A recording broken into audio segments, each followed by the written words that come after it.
Well, good morning and welcome to our speakers, panelists, and attendees. And I must give a special welcome to my former boss, Mayor Webb. And I was one of his appointees for many years during his administration. And Secretary Bunch, welcome.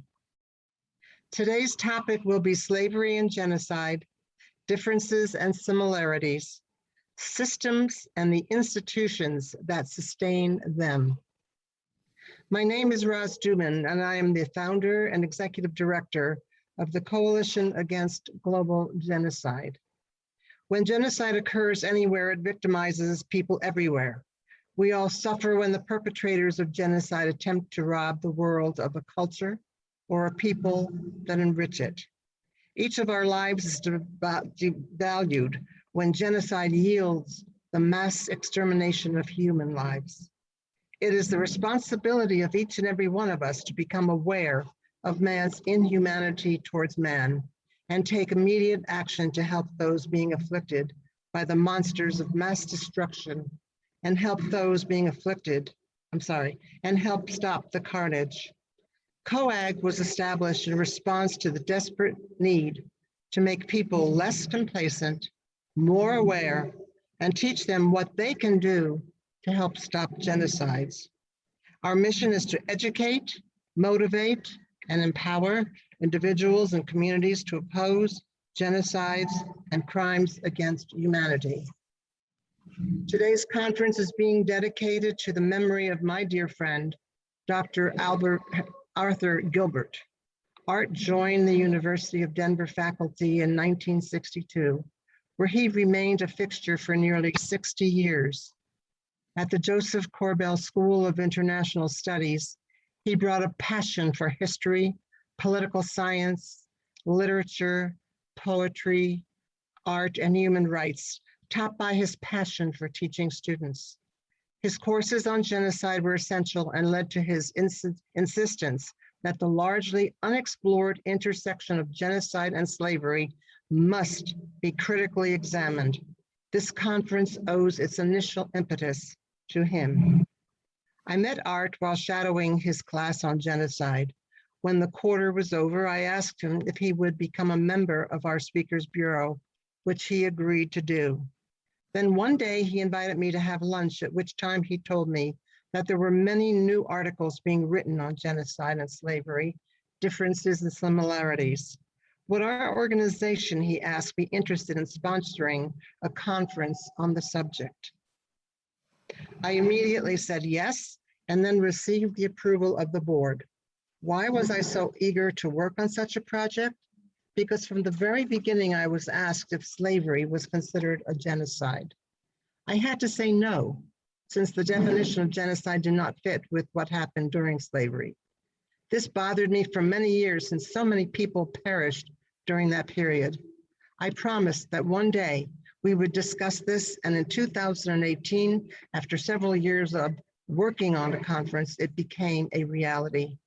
Art delivered a most passionate closing on November 14th, 2018, shortly after he became ill and passed away this September. Thank you, Art, for your passion, your vision, your leadership. May you rest in peace. And now it gives me great pleasure to introduce Rosalind J. Harris, known as B. She is the owner, publisher, and the art director of the Denver Urban Spectrum newspaper. Since 1987, she and her contributors have been spreading the news about people of color and celebrated 34 years in April. As an active member in the community, B is politically connected and has volunteered on campaigns locally and nationally. Over the years, she has served on many diverse boards in the capacity of a director and also as an advisor. In 2000, B founded the Urban Spectrum Youth Foundation, a mentoring program that trains youth from ages 13 to 17 in the field of journalism. During a 7-week summer program, participants learn skills and techniques in writing, reporting, photography, layout and design, sales and marketing, and business management. More than 250 youth have gone through this award-winning program. She has received many awards and honors over the years, too many to mention, except for one I'd like to mention. In 2020, she became an inductee to the Colorado Women's Hall of Fame. I have known Ree for many years, and I thank her for her help she has given us through these past years, as well as co-sponsoring our past events on this subject and today's conference. Thank you, Bee, and I turn it over to you. Thank you and good morning. I look so forward to today's events. Yesterday was phenomenal, and I'm sure today will be an exceptional event as well. Like Roz says, my name is Roz also. I have been publishing the Denver Urban Spectrum, and over the last 35 years, I've introduced a lot of people in print and in person. It's especially nice to introduce someone of his caliber and someone you also consider a friend, he and his wife, Wilma. So I have the great honor of telling you a little bit about the Honorable Wellington E. Webb, Denver's 42nd mayor and founder and CEO of Webb Group International. For 12 years, Mayor Webb served as Denver's 42nd mayor from 1991 to 2003, a 12-year term. He also had an incredibly impressive career and holds several degrees, an MA and BA in sociology from the University of Northern Colorado, and 4 honorary doctorate degrees. He served in the Colorado State Legislature as a regional director to the U.S. Department of Health and Human Services under President Carter, as executive director of Colorado's Department of Regulatory Agencies, and as Denver City Auditor. As well, he has experience he has experience in higher education. Sorry about that. Serving as a teacher and faculty member at the University of Colorado and Colorado State University. During his term as mayor, and among his many accomplishments, he oversaw the completion of Denver International Airport. He helped expand open space in the city, including adding 2,000 acres of new parks and open space to the city. And of course, most honorably, he was also Denver's first Black mayor and the only mayor in U.S. history to serve as president of the U.S. Conference of Mayors, and the National Conference of Mayors. He left the office with a 70% approval rating. He served as vice president of the Democratic National Committee under President Clinton.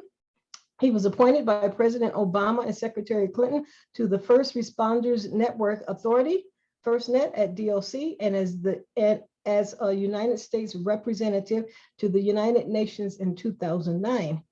He also is a charter member of the Federal Senior Executive Service.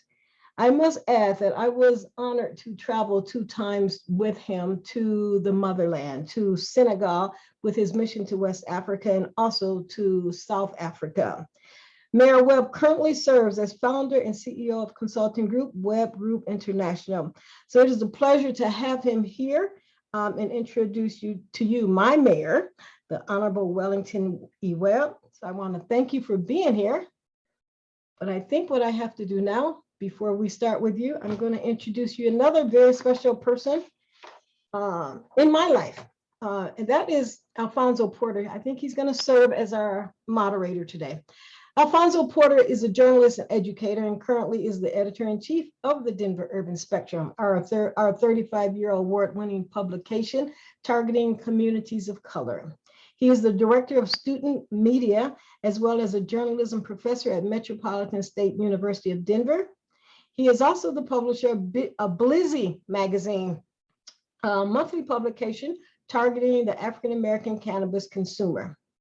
A 1987 graduate of MSU Denver, he has worked as a journalist for various publications throughout his career, including the Washington Post.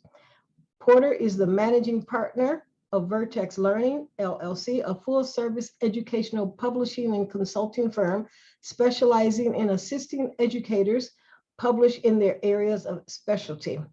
His latest book, entitled Digital Citizenship, Promoting Wellness for Thriving in a connected world is designed to help digital natives navigate life in a cyber reality. Porter has also worked as a public school teacher and high school principal across multiple school systems. He has a graduate degree in education policy and leadership, and his doctoral program focused on the administration of teaching and learning. So I'd like to welcome both of Alfonzo Porter and Wellington Webb. Alfonzo, I will pass it on to you. Thank you so much, B. I believe I'm to introduce our either our special guest or our panelists. Is that right? No, Wellington. Okay. Well, let me introduce our panelists for this this morning's robust conversation. And it's a pleasure to be here with everyone today.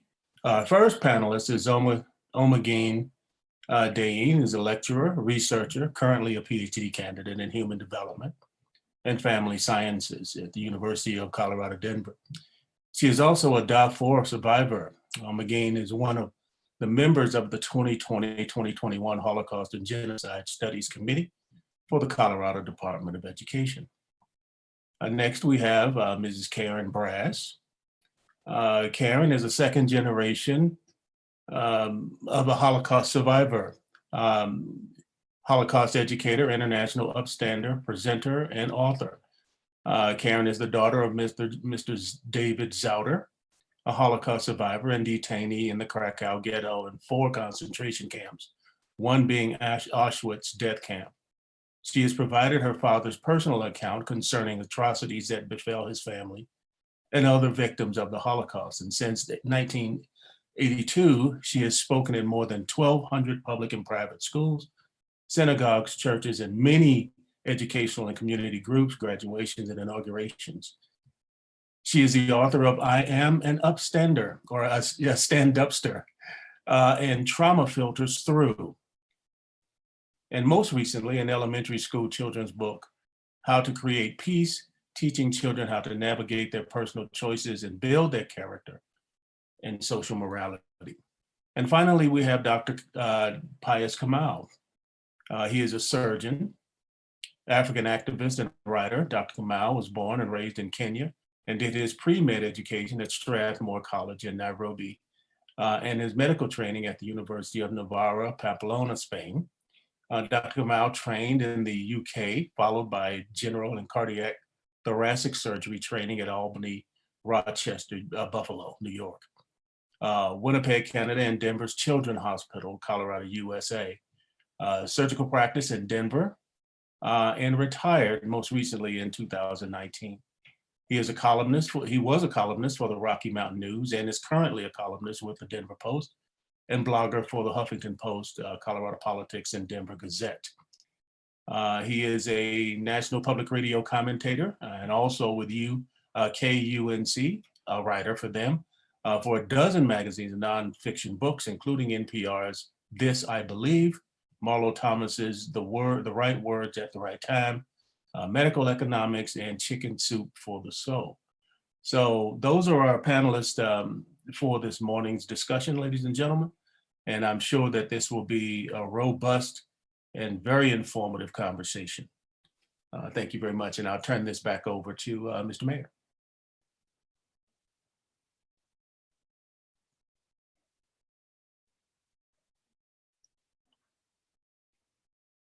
I think you're muted, sir. Am I going? Am I on? Yeah. Okay. Let me say it's a pleasure to be here this morning and to be with this outstanding panel and be able to introduce a outstanding historian, educator, someone that he left New Jersey and the genius was out of the bottle.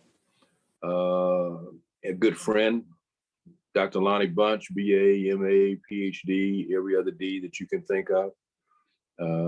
Worked as primarily historian, curator, museum director, working at Los Angeles at the African American Research Library there.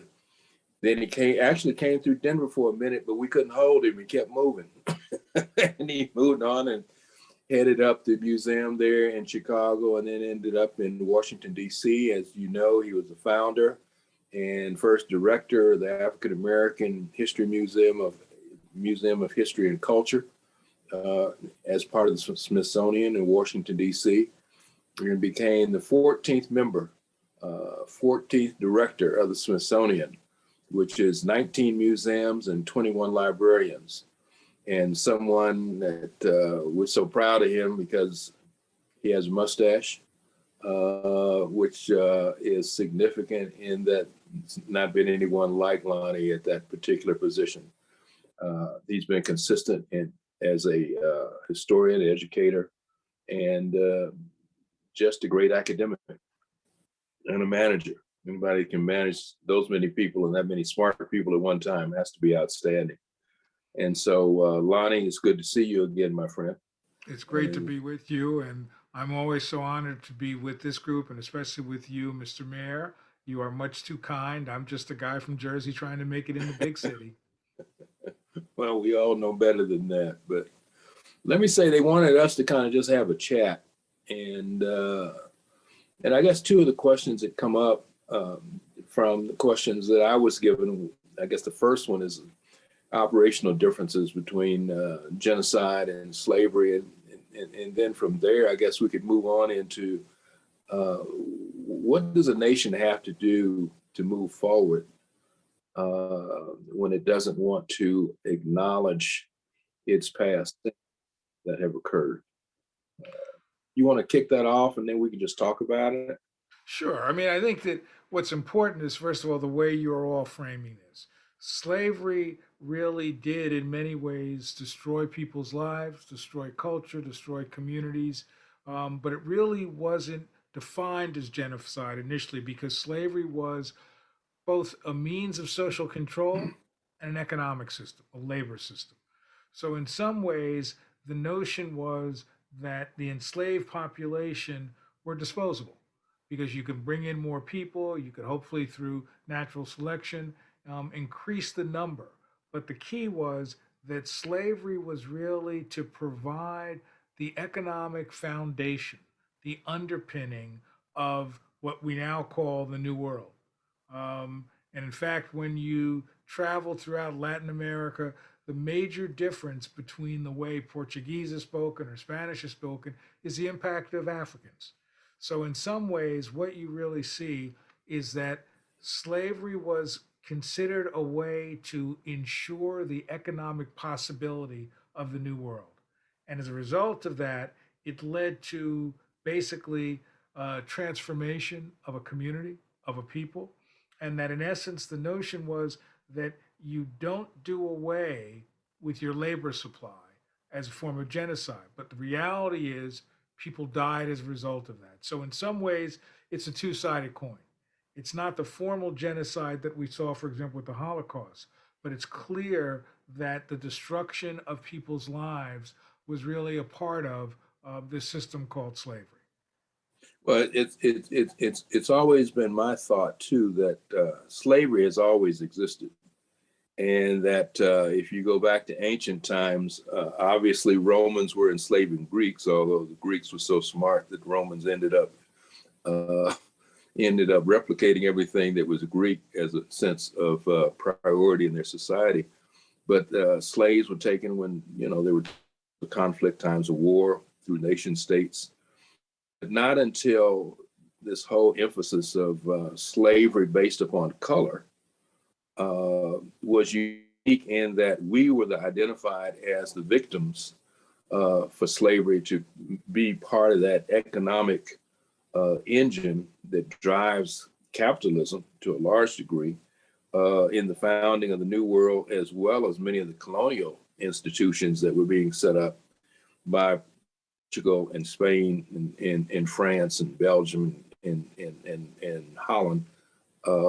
And it also seems to me that part of that definition, obviously, that I think the conference, as you so eloquently stated, is defined the difference between the two, because obviously what was going on most recently in Rwanda was, to me, it was genocide.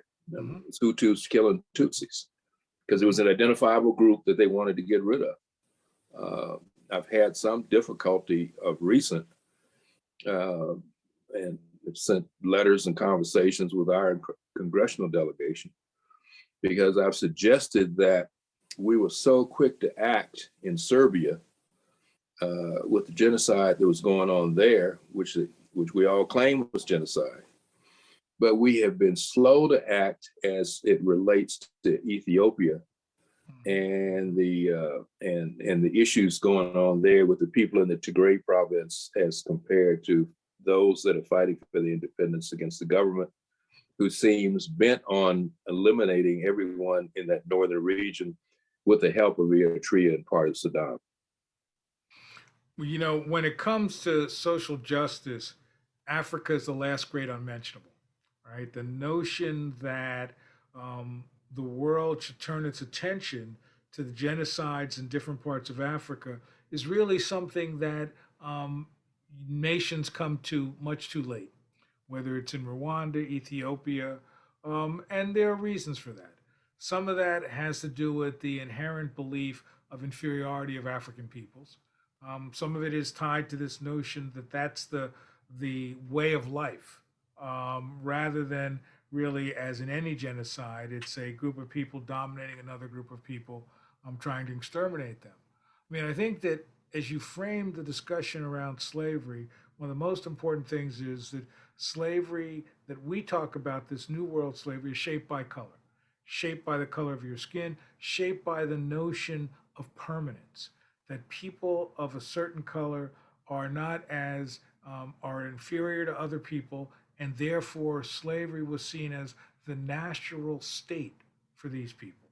And so, in essence, what you find is that slavery traditionally was a temporary condition, a condition of war, an accident of fortune, maybe even debts or economic considerations. But in the New World, it is really a permanent mark based on the color of your skin and the inherent notions of inferiority that are tied to that. So part of what I think is so powerful is really recognizing that slavery in the New World was really a way to use people. And if people died, that was part of the cost of doing business. But the goal was to have that kind of labor system to do the work, to clear the ground, to work in the mines, to provide the sort of service, so that in essence, what you really see is a desire to accept the notion of the inherent inferiority of Africans and using that notion to help justify keeping people in bondage. You know, one of the things that I've always thought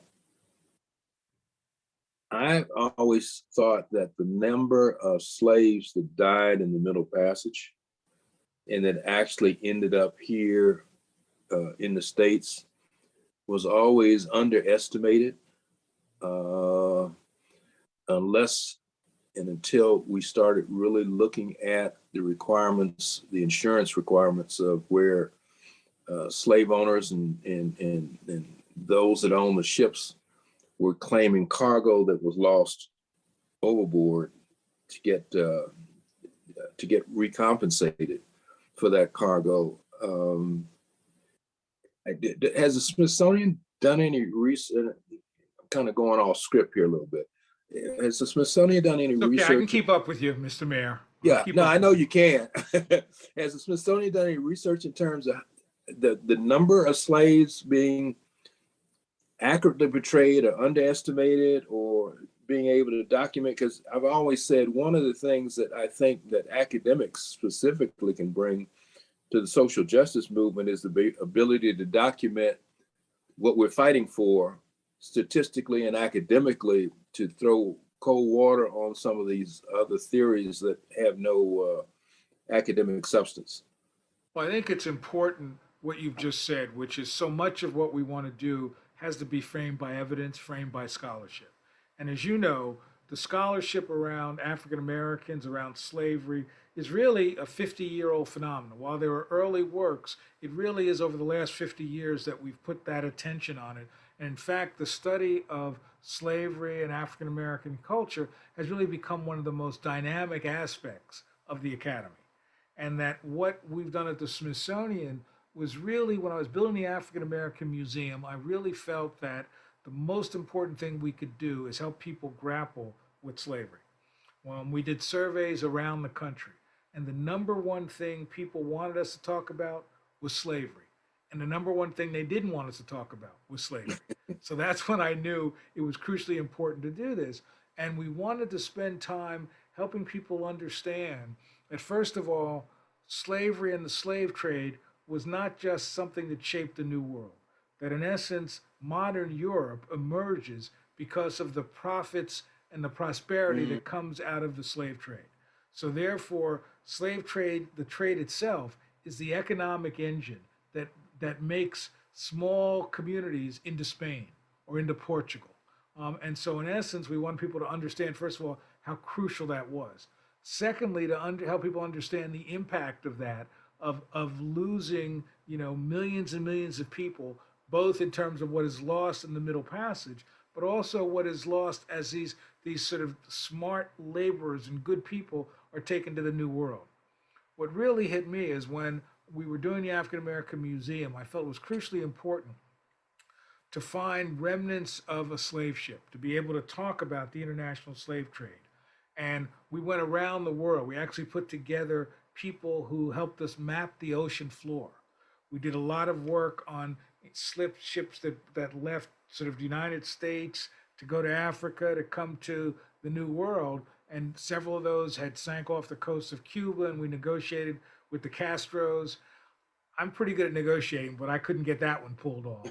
But what we ended up doing was, I taught for years in South Africa. Every summer, I taught what are now many of the people that run the museums in South Africa. And so one of them called me and said, we have a ship we think that may be a slave ship. Could you help us? So we brought our expertise and found a ship that had left Lisbon, went to Mozambique, was on its way to the New World when it sank off the coast of Cape Town. What really, and the point of the story is, I went to Mozambique to talk to the Makua people. Those were the people that were taken on this particular ship. And what was so powerful was that, first of all, they brought a woman to talk to me who was probably in her 30s. And she talked about how her ancestor was on the ship that sank and that they said his name every day. And so the notion that this was not about yesterday, but about today and tomorrow was so powerful. And then one of the chiefs gave me a vessel, a cowrie shell encrusted vessel. And he said, this is a gift. And I opened it and it was full of soil. And I'm trying to figure out, what is this gift? And he said to me that his ancestors have asked that I would take this soil back to the site of the wreck on Cape Town and sprinkle the soil over the site of the wreck. So for the first time since 1794, his people could sleep in their own land.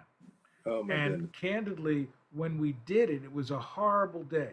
It was raining, the tide was pushing in, much like the day I bet the ship ran aground. And we struggled to get divers out. When we finally got divers out and they sprinkled the soil, the sun came out. And all that's holy told me right then and there, don't mess with your ancestors. But what it really taught us is that we need to help people understand the fullness of the experience of African Americans. Slave trade, the challenge of what happens when people came to the New World, what was lost in terms of even the transit once you made it to the New World, the impact of the domestic slave trade later. So in essence, it reminded us that we can't, as a nation, move forward unless we understand the totality of our history. And understanding slavery is really one of the, until recently, one of the last great unmentionables, and that we can't move forward, not in terms of pointing blame or assessing guilt, but understanding how we as a nation are shaped by that, and how our notions of liberty that Jefferson wrote about or that the founding fathers wrote about was really so strong because they knew the absence of liberty by the people they held in bondage. So in some ways, this is a story that is about a particular community, but it's also a story about how a nation is built on mistreatment, discrimination, and built on myths. And so the challenge has always been to use the African American experience to help America dream a world anew, to help America live up to its stated ideals. It reminds me of the emphasis that color plays in the whole institution of slavery, about the pureness of the color black, brown, yellow, in terms of the emphasis that those particular colors range. I was often struck by two quick stories. One is that when I was young, I always wanted to be a freedom fighter and go to Africa. I was out carrying signs about freedom for Guinea-Bissau, Mozambique, and Angola. And I was always wearing a black jacket, black pants, black turtleneck. My grandmother pulled me off one day and said, "You know, you shouldn't be wearing all that Black Panther stuff. Do you know how we were treated growing up in New Orleans?" And I said, "No, what do you mean?" She said, "Because of my fair complexion, that because I was light skinned, those that were darker considered us not to have a country, that we were not pure, that whites basically took us and separated us by color, by those that they put in the house and those that they had in the field." And I noticed when I went to Cuba, because I always remember when I was at the UN, no matter what the resolution was that the US sponsored condemning Cuba, all the African countries always voted no.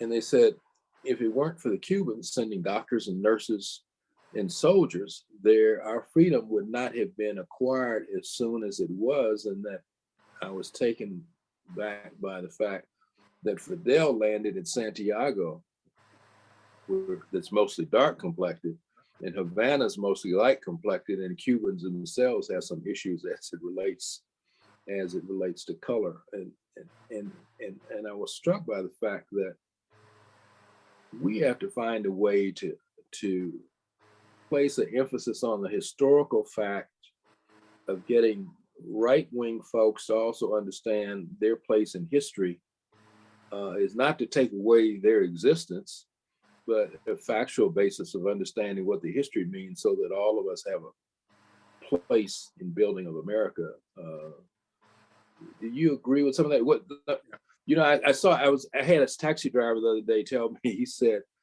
"You know, Biden's signing this $1 trillion bill, but I don't think it's going to get to me." And a lot of Black men are losing faith in the ability of the government to deliver to them institutionally.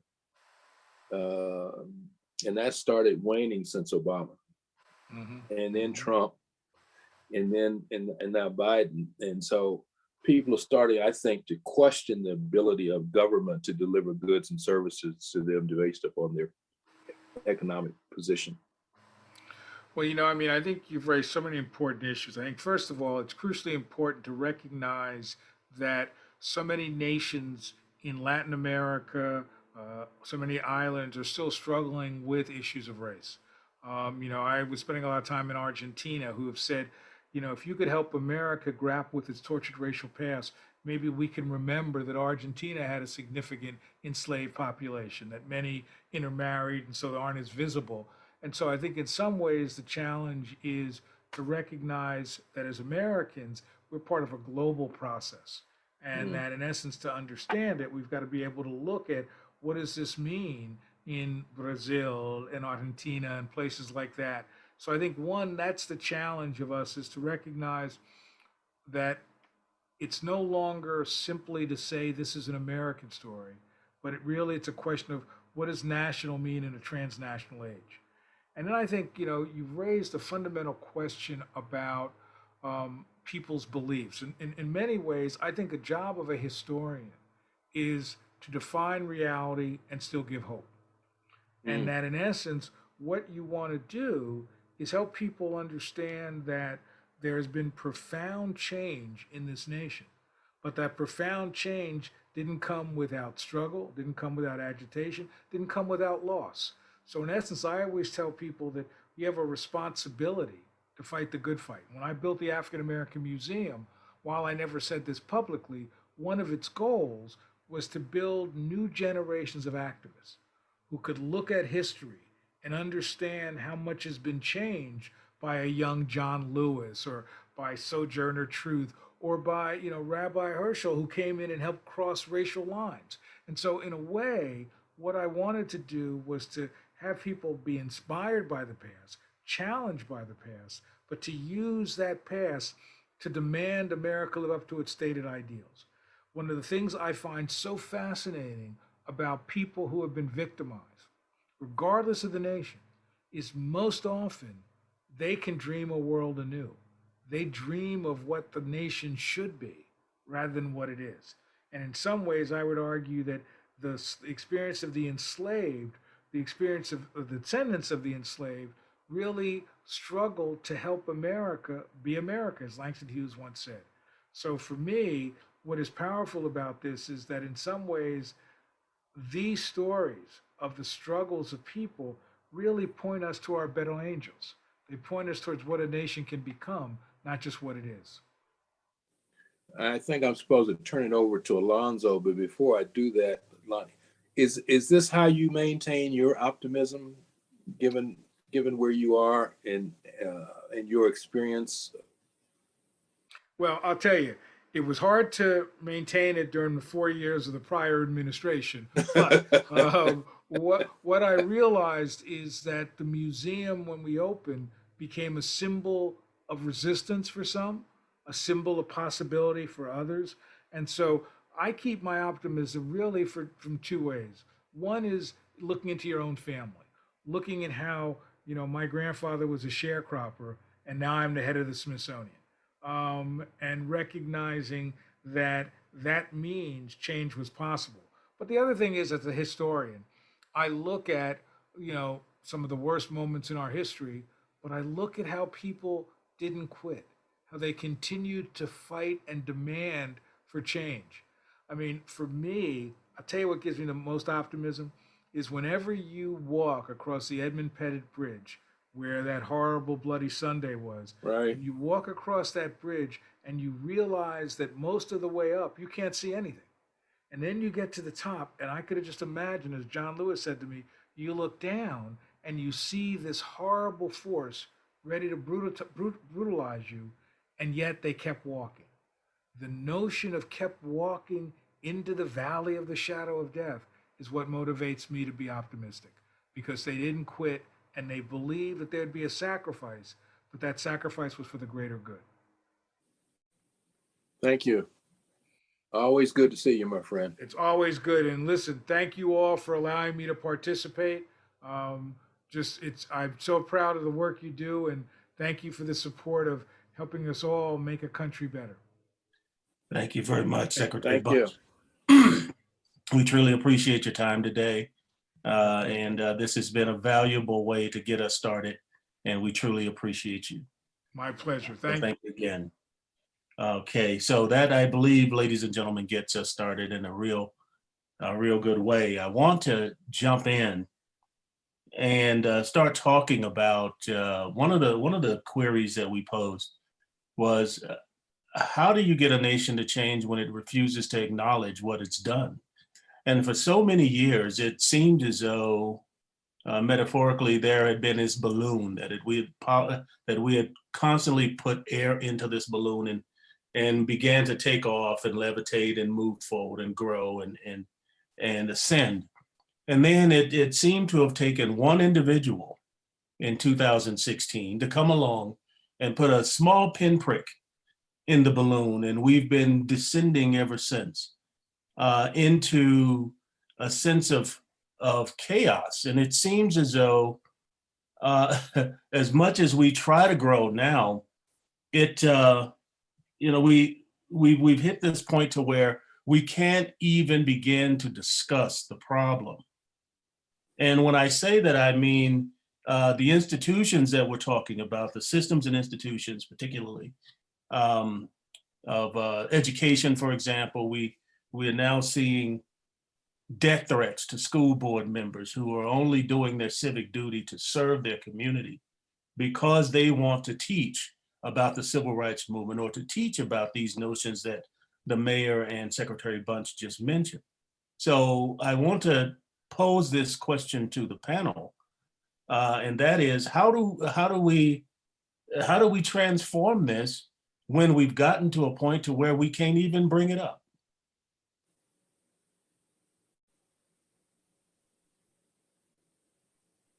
That's to any of the panelists.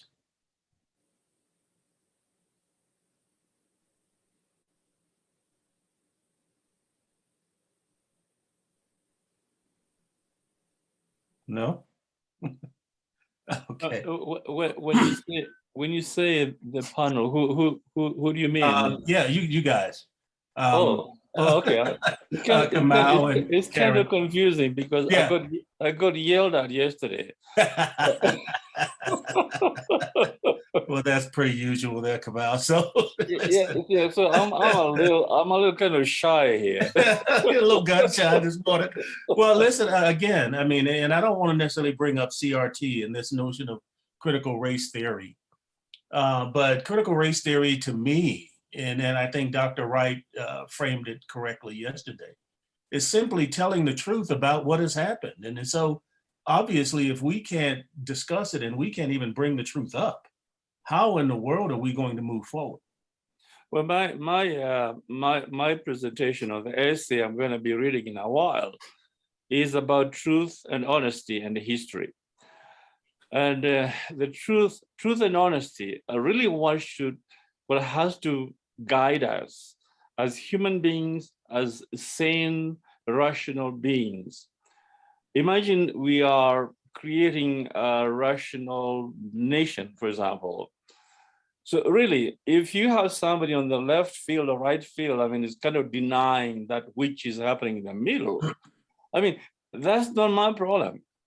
I mean, it is my problem, yet not my problem. It's like if somebody is denying that gravity exists, for example, you know, I mean, you know, I can sort of begin believing with them and sort of agreeing with them. Of course, gravity doesn't exist. Or, you know, or that night is day, day is night, whatever, you know. So I think we have to reject that nonsense. And it's like, if this is what they want to sort of believe and think, fine or not fine, but we cannot change our own beliefs, I think. When we cannot keep quiet either. And that's very important, I think. You know, people have to continue talking. And you have to, in fact, you have to increase the decibelage so that you talk louder, so that you are heard more. It's imperative, it's important. We cannot stop, in other words. And that's my feeling, essentially. Well, surely, this against the backdrop of what we haven't seen, I don't think, in so many years, and it's against the backdrop of the threats of violence and death for casting a vote on the school board or teaching a particular course. And when you have professional administrators, principals, and superintendents being released from their contracts for simply teaching about the civil rights movement or the fact that slavery just exists, then does that not bring us to another point? Or, I mean, or are we just still at the same inflection point? Or have we entered into a new phase where I'm doing my civic duty, but you're going to blow my house up because I want to teach something positive to African American or people of color? Well, I think we're at the pre-Civil War period with the Dred Scott decision. Yeah, I think it's very similar. I think it's very important. Donald Trump picked the scab off the wound of America that he knew was already there. And he ran on that, and he understood the ability and that so many whites were fearful of losing their place in line, that were at the front of the line, many through no fault of their own, through the other people's progress. And now they're having to compete with others, people of color, people of a different gender.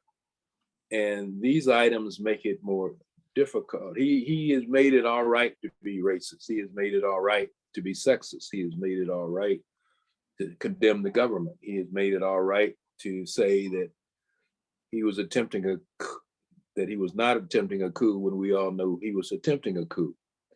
But what I think is also important, my optimism grew when I saw the number of white kids in line with the kids from Black Lives Matter on so much of the police brutality issues, but they didn't have some of the right solutions to bring in the mainstream along with what they were fighting for. I think that the school board issues is also another segment of the fight. The whole voter suppression is another part of the fight of the right.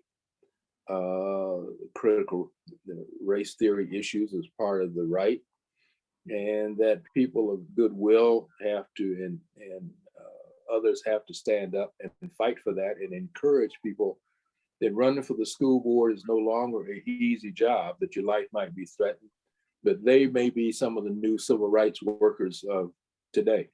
Those school board members may be the new North Carolina AT&T. That we need to be supporting them and getting good people to run, people that are not fearful, because we cannot abdicate.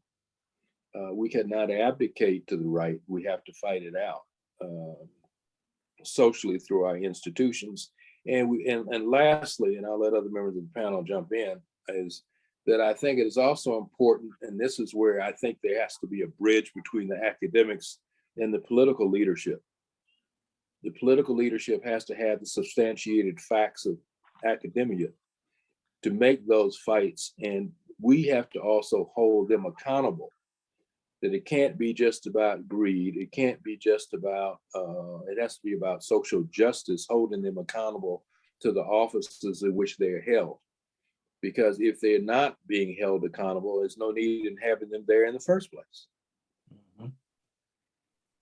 Yes, sir. I could not agree more, Mr. Mayor. And what I'd like to, yes, I want to. I know, Omagina, we're gonna get you right on in here, okay? Because I know you kind of chopping at the bit. You got your hand up, and so I typically have my own kind of strategy for moderating, but I'm being told to get back on point. So, so I want to for Omagine to go ahead and give us your opening remarks, and then we'll proceed from there. Hello, everyone. You hear me? Yes. Yeah, hello, everyone. My name is Gendayen. I am from Africa. And I start with this organization as a speaker bureau. Even I don't have none of English when I start with the Roz organization.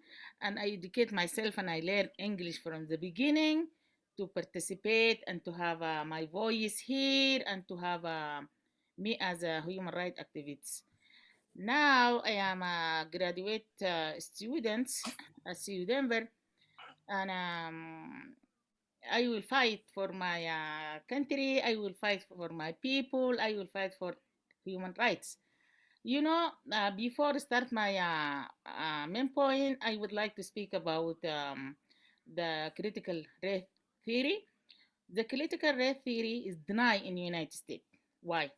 Because when I start my dissertation for my PhD, and most of the scholars that I studied about their researches, about their statements, they deny there is no discrimination, there is no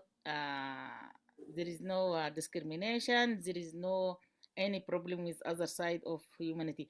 But after finish my researches, I found out the there is really discrimination in real life, and my research focus on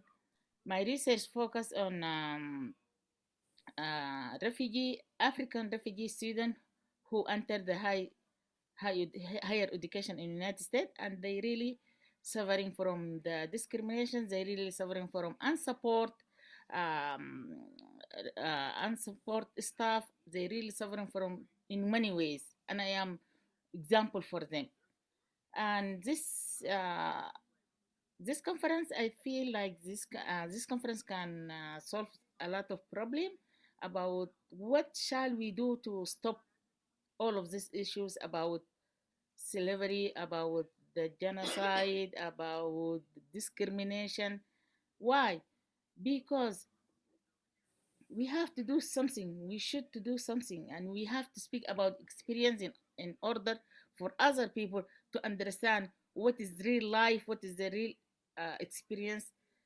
Uh, Everyone should stand behind us and stand behind people who discriminated. And Black Lives Matter.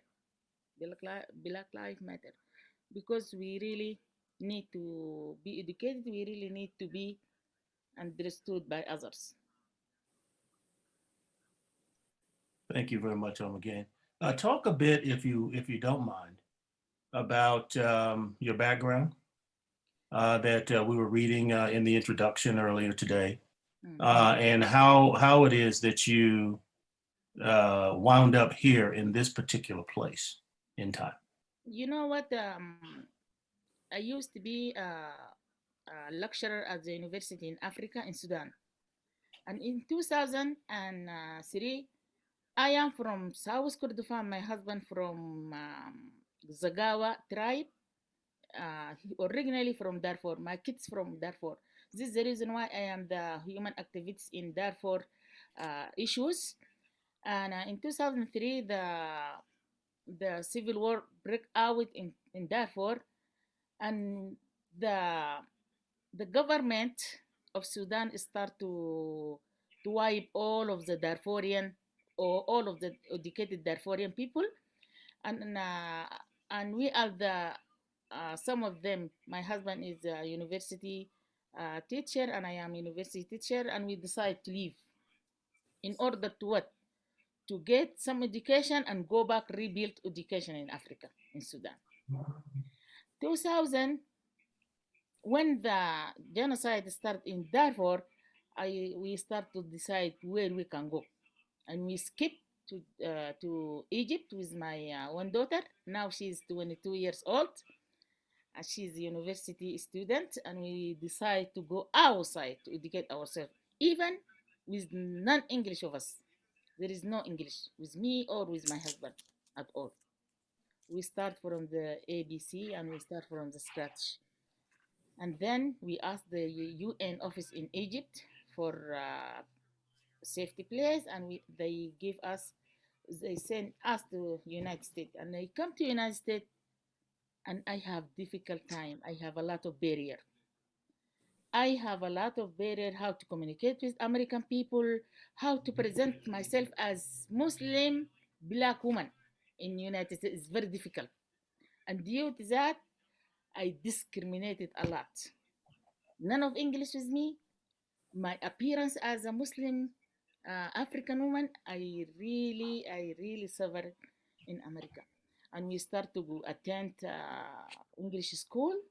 I start from the beginning with my husband, reading, going to tutoring center in order to improve our English. And at the same time, there is 300,000 Darfurian civilian killed in Darfur genocide. And you know, after that, the Colum Bowell, the Secretary of State, he considered killing in Darfur is a genocide, real genocide in my people. The government wiped all of my people, and for this reason, I start to think about how I can be human rights activist, how I can help, how I can support my people in Darfur and in Sudan. And I start here, and after learning little English, and I still struggle with English. My English is not as perfect, but I try. You're doing terrific. I start to do my best, and I finished my master's degree and I graduated with honor from University of Colorado, Denver. And I have one of my professor. He's black cowboys. His name is Dr. Ruben, and he been beside me. He support me and he guide me and he monitor me. And because I tell him, he said, "Oh my God, what do you need?" I tell him I like to be educated women in order to help my people in Africa. There is none of education with them. And even my husband and my dad, he has seven. I have 10 siblings. None of them has education, and I know the value of education. From this point, I start to educate myself, and now I am a PhD student at CU Denver, almost finished. I will graduate this December. Now I am working in my dissertation to about my in my master degree. My research focus on the Darfurian university, Darfurian family who resettled in Colorado, because I took all of these researches and I'm working very hard on these researches in order to find solution. Because my research, my finding will help my people. How government and how non-profit organization can help them and find solution for them as newcomer to United States. I am working very hard for them, and I am working very hard to educate my people in Darfur and Sudan in general also. Now every year I'm going doing workshop at the universities, because in the United States I learn how to do researches and I learn how to teach at the University of in United States, and I took all of this knowledge to my people there and help them as human being. They need me, and I feel my people need me inside United States, in outside United States, in America. And I am glad to let other people understand my situation, and I am happy about that. And also during my speaking, I miss a lot of questions, a lot of facts. If you have any question, I will answer it briefly. Thank you. Thank you, McGain. We understand you perfectly. You're doing terrific. So don't worry about that. Thank you. And I want to come back and drill down a bit more on your experiences. But I want to go ahead and move on and allow Kamau and Karen to come in. And I want them to go ahead and do their opening statement, and then we'll proceed. But I do want to come back and ask some very specific questions of you, because I think your perspective is extremely germane to what it is we're trying to get to today. Okay, so Karen, since we have not heard from you, I'll go ahead and allow you to jump right on in and do your opening statement, and then we'll move forward. Thank you so very.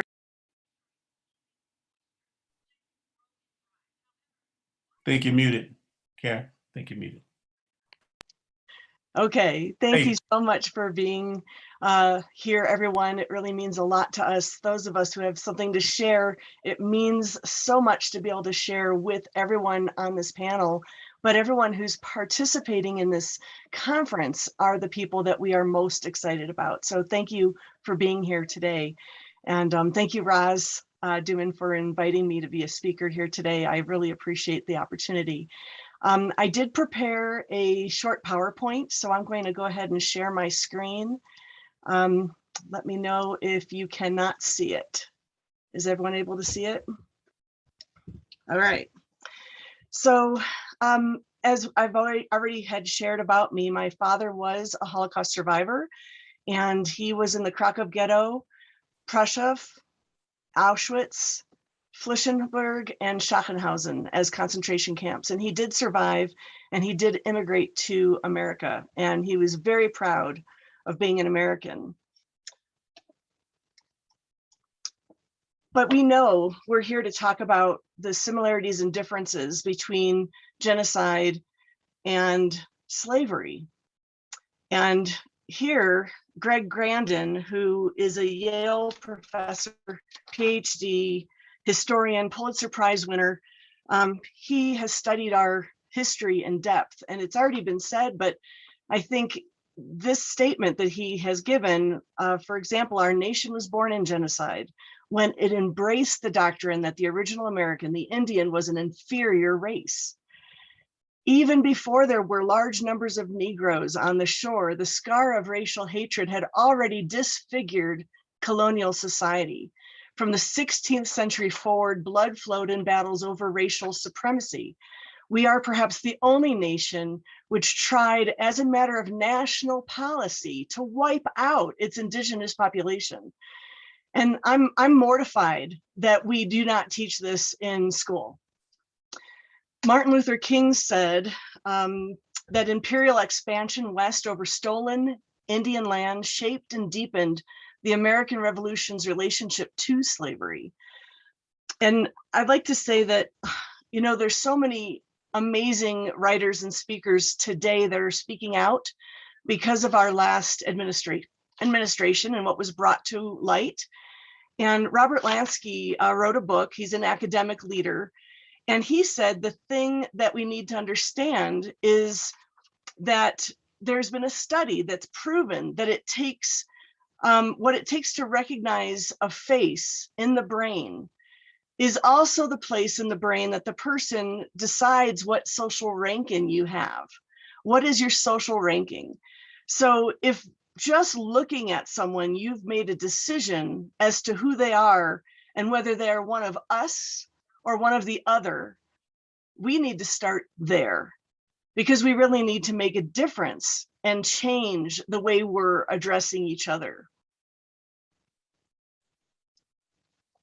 We know that 1619 Project states that slavery began with the first 30 enslaved Africans who arrived in North America and were sold to Jamestown settlers to then build, plant, and prosper the land. It has happened for a very long time. This is non-negotiable. This is truth. So we need to recognize that if we are making a choice to ignore these facts, then we must change the view. Are we looking at just the history, or do we want to look at our current present and how we are valuing each other? And since I teach in schools and I teach students and adults alike, I really like to focus on what makes us think through these things, because social ranking that goes with slavery showed up first. Sometimes people fought over which slave they bought based on what ranking that particular slave would give them. So again, social ranking has been around for a long time. We know that when we have ignorance, it causes some fear, and fear makes the ignorance even brighter, and it shines really bright in people's hearts, and it makes hatred easy. We don't want to make hatred easy. We want to remember that it is obviously taught, but we want to skip through that. We want to recognize that when we have a less than belief system, you, because of your color, because of where you came from, because of your religion, because of what you are good at, you are less than me. And when we think about that, we forget that greed, which I believe Mayor Webb said also, greed also tends to be the engine behind the movement. So maybe we gave away that land to the indigenous population, and now we find that that land has copper underneath it, right? We heard about that yesterday. We do not get to take that land back. So we need to be very conscious of why these political decisions are being made, and what does it do, and how does it affect us? So when we listen and hear and understand that lived experience, I think we really get a bigger picture. And it really matters to me that we have the ability to see a little bit more deeper. So for example, in our right prefrontal cortex, which determines who is an us and who is an other, we need to remember that that's what makes us one more. We are acting like us. So if you're not one of us, then you become identified as something other. And almost all of these social ills come from racism.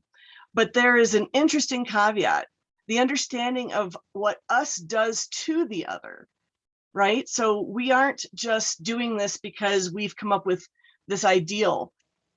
Chickens have a hen pecking, right? We've heard of hen pecking order.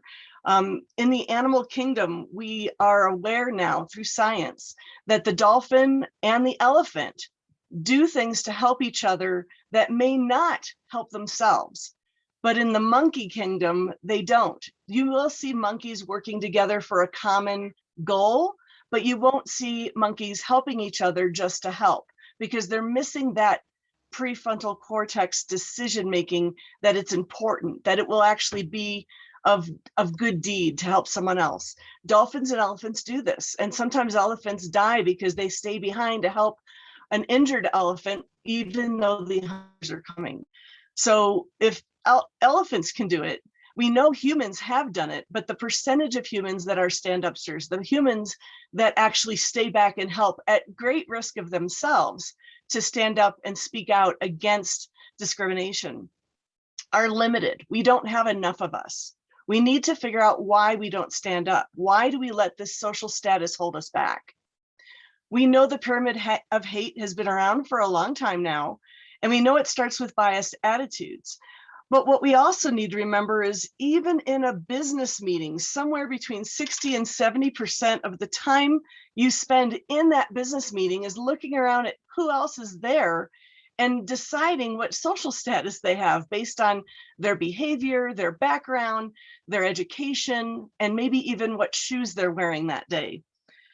So even as a school teacher, I realized that no matter how much I taught the kids to have compassion for each other and understanding the differences that they had from each other, it's really difficult to teach and get through to children how to think of themselves as all together, that the class doesn't automatically become my class, my people. We can talk about that as much as we want, but it's not easy. And it's actually against our human buildup right now, the way our brains work. It's actually testing our ability to survive, to believe it or not. It goes back to that. So if we have this knowledge now that having indifference and minimization and veiled racism and discrimination and micro aggressions, all of these things, we have to be able to speak out in the moment when it happens. And when I say we, I mean all people, not just those of us who are advocates, but everyone. So how do we teach that? How do we get to the bottom of making us think differently? And we need to really understand where it comes from. And I think when we actually do know that part of our brain, the right prefrontal cortex I mentioned earlier, determines who is the us and who is the other, it's what's more is if we're acting like us and you're not acting like us, and when we've identified that you're not like us, it's literally okay in our society today to separate from that other. And we need to make that not okay. We need to be, as we talk about, as I talk about in my presentations with students, you are a part of this classroom, you are a part of this school, you are part of this community, this congregation, if it's a religious organization, this city, this state, and then this country. We have to loop these circles in their sphere of influence into their understanding of who they really are and why the other is actually in our group. So we have to be understanding of that. And one of the things that we are not very clear on is, where did this start?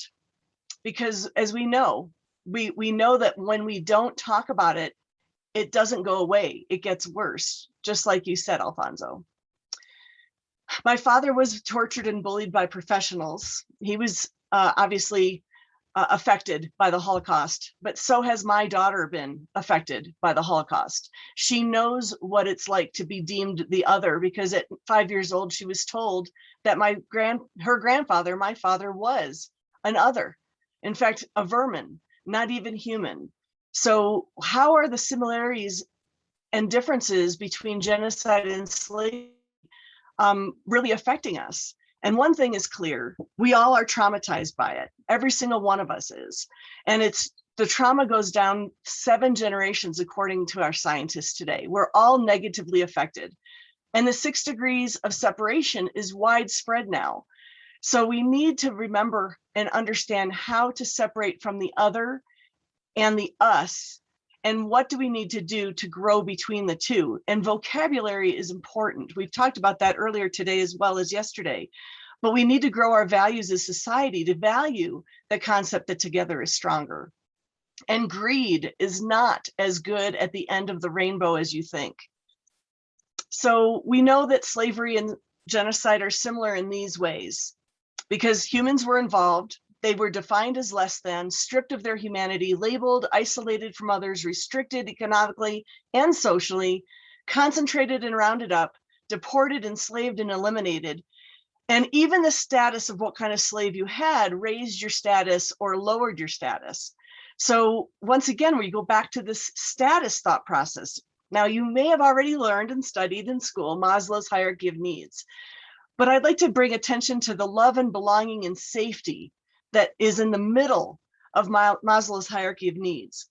And when we are working within that thought process, it helps to have a story. So we all are aware that in the Torah, in the Bible, that when Joseph was sold into slavery by his own brothers, they were doing that over social ranking within the family. They saw him as a special one. Their father picked him as his favorite, and it aggravated and upset these brothers. And so they didn't kill him, because that would have been moving the genocide direction.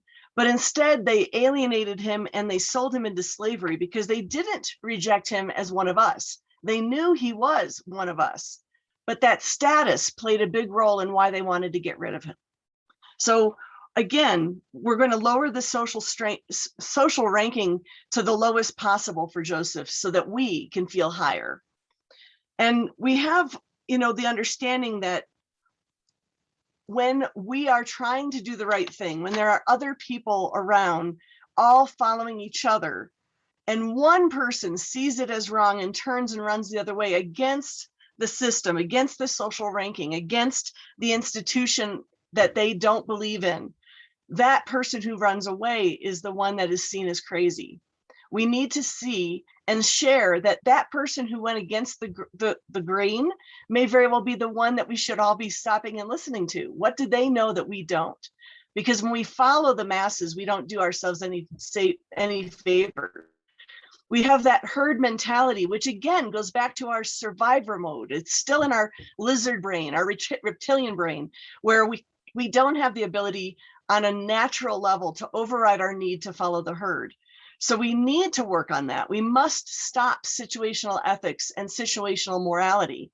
We need to find another way. We need to talk about it a different way, because how we've been talking about it until now hasn't made a difference.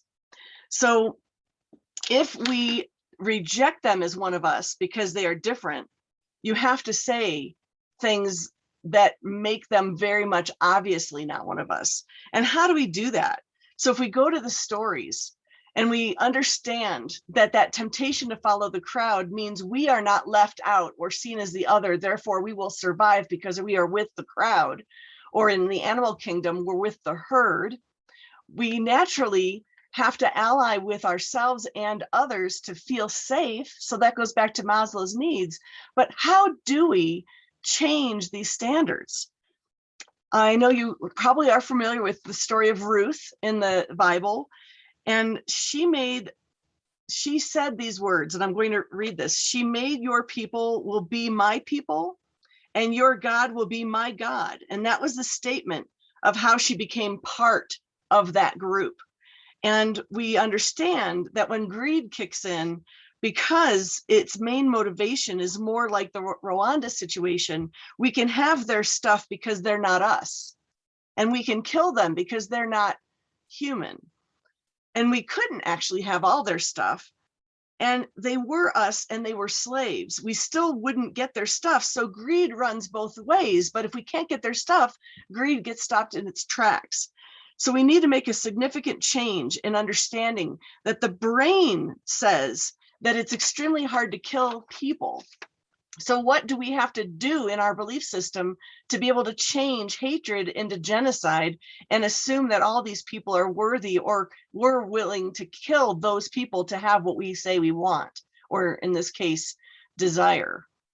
We know that 10% of the population is cruel no matter what, and 10% is merciful no matter what, and the remaining 80% can be moved in either direction. I happen to agree with Kurt Vonnegut when he wrote this, and I feel like part of our requirements are that we need to understand that we have to get on the same page first in understanding that this is an important piece for us to learn. Because once we learn that there's important things that we want, materialistic things that we want, our greed takes over again. And then we start looking for the who's, the us, and the other again. So it's a very much ingrained in our society, but we as people need to raise our humanity and realize how much greater than status that our humanity can prove to us, how we can actually get over this. And I think we are always responsible for how we think first and how we act second. And once you learn something, you become better at what you've learned. But I really do believe that we know that we have the political gain and the greed as backbone for these belief systems. And these systems are the things we need to interrupt. And the educational system needs to be a part of the plan. We can't do this outside of the educational system. I really believe it begins with children, and the children need to be educated. The children have to be taught what social morality is and how their character gets built based on their decisions they make based on what they believe. So we have some action steps we can take, and we can spread the word as we experience our own lives. We can get educated on what's happening right now and recognize what is a microaggression.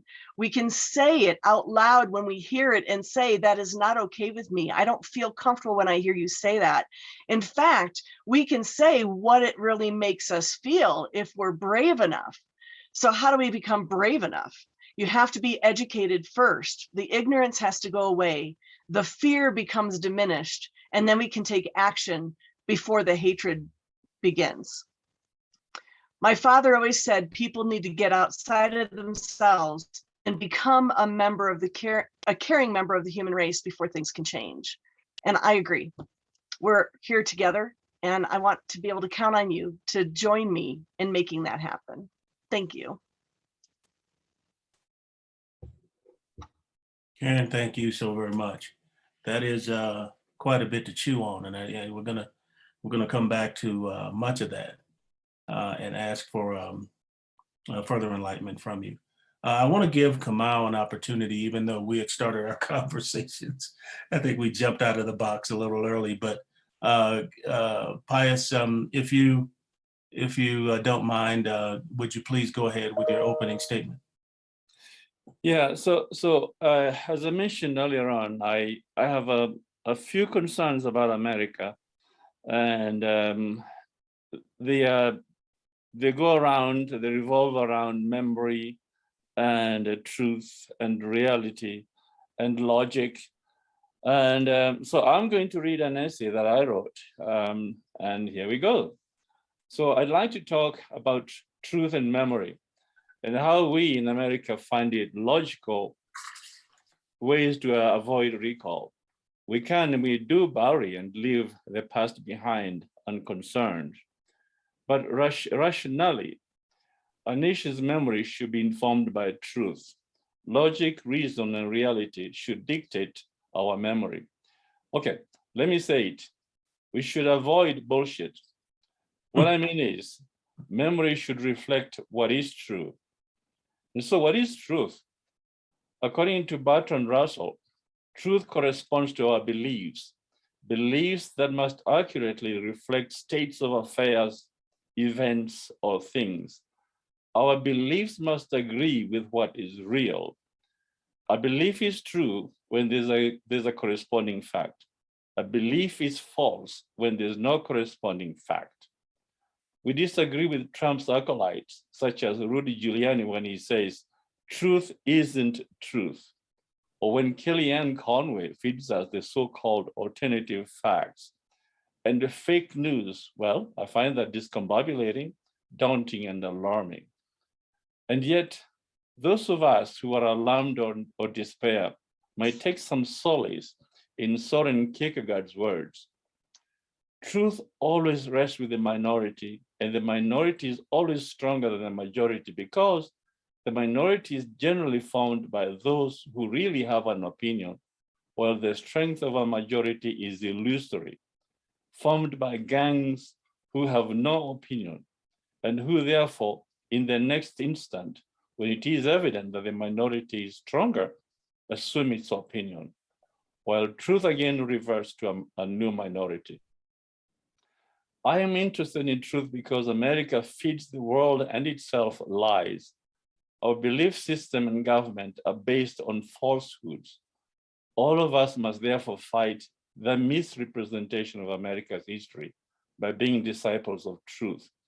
We must cut through the forest of jungles of bullshit, using truth as our weapon. One way to understand truth is simply to look at its opposite or opposites, namely lies and bullshit.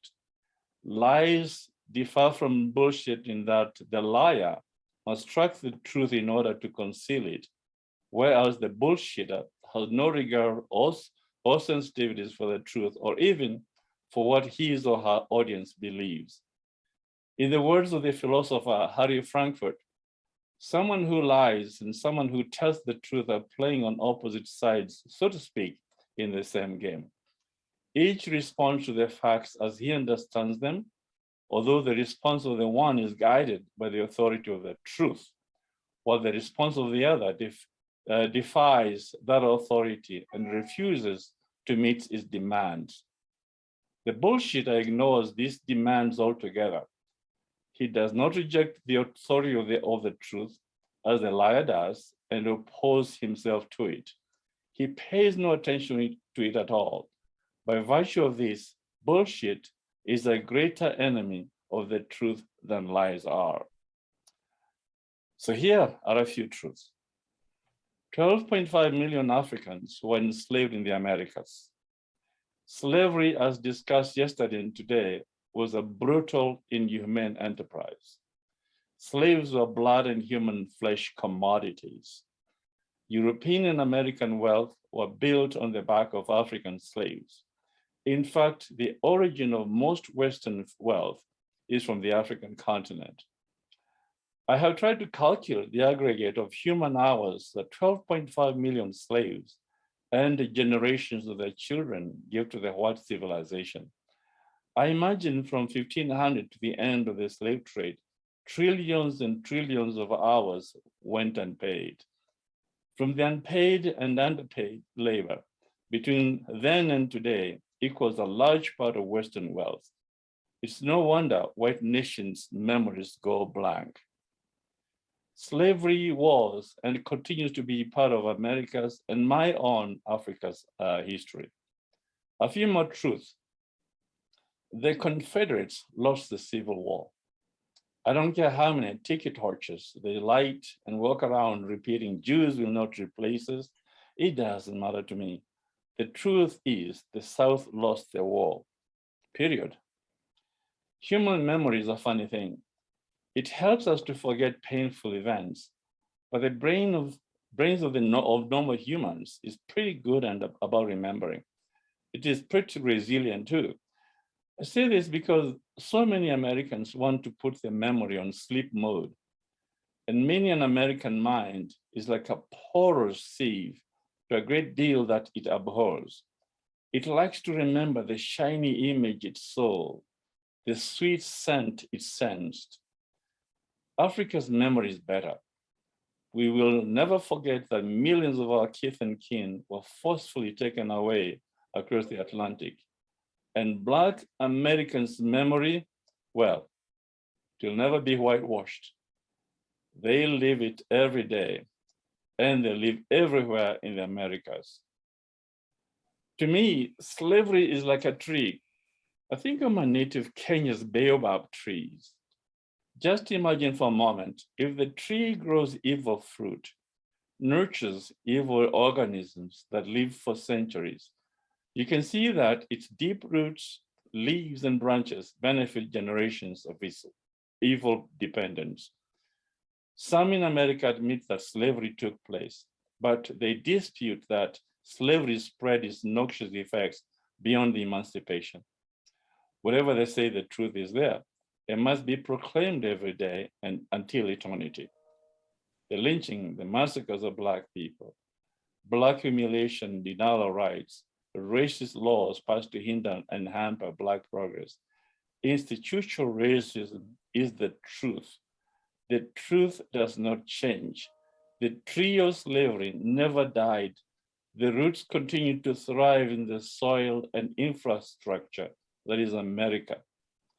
Which brings me back to white America's memory. Even though truth is there for everyone to see, by some white magic, we're supposed to believe that night is day, up is down, and things don't fall down to earth, but fall upwards.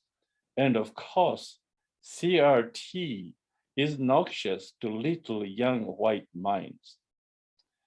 The trick, of course, is Trumpian.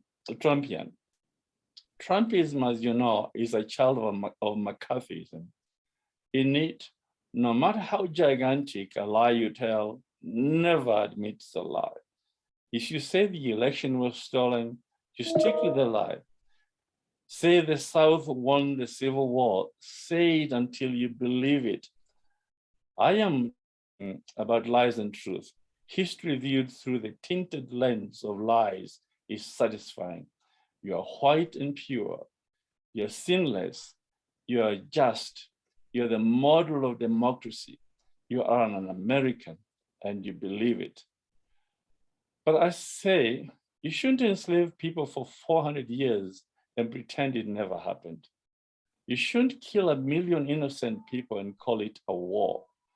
You shouldn't pretend that yellow powder caking is uranium and the basis for invading another nation. You shouldn't be allowed to forget your past wars as you prepare to fight new ones. You should be held accountable. You should hold yourself accountable. And that, in essence, is my take on history, my take on truth, my take on lies, rationality, and logic, because I think that must be what must guide us forwards. We should never, ever, ever forget. Thank you, Pius. Thank you. Wow, you guys have given us so much. And I think the hour that we have left won't do it justice.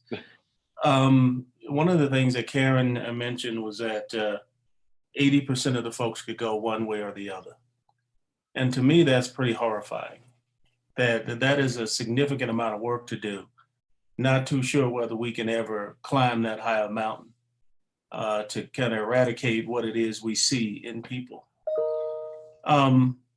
Yesterday, I was so struck by some of the things said by Barbara about the otherness, and then she broke it down so well.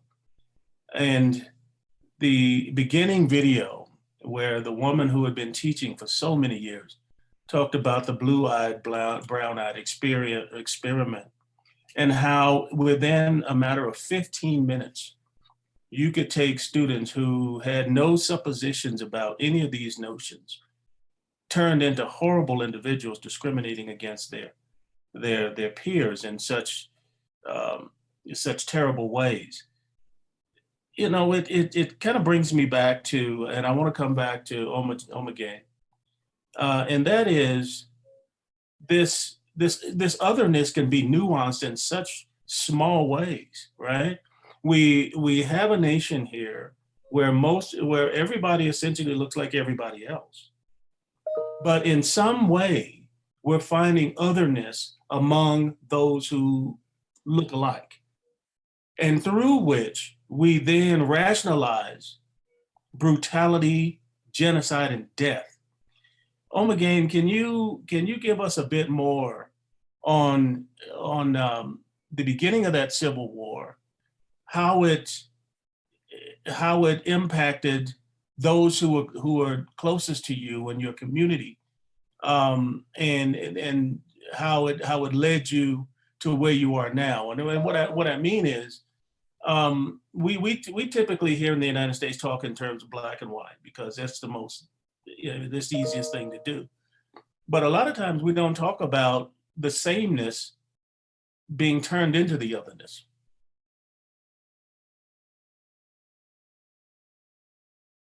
You're muted, dear. Thank you so much for your great question, and I would like to explain what is going on and what the impact of the civil war in my in Sudan. And you know, the genocide in Sudan started in 2003. Uh, this genocide start with between the government and the civilian in Darfur, Muslim against Muslim.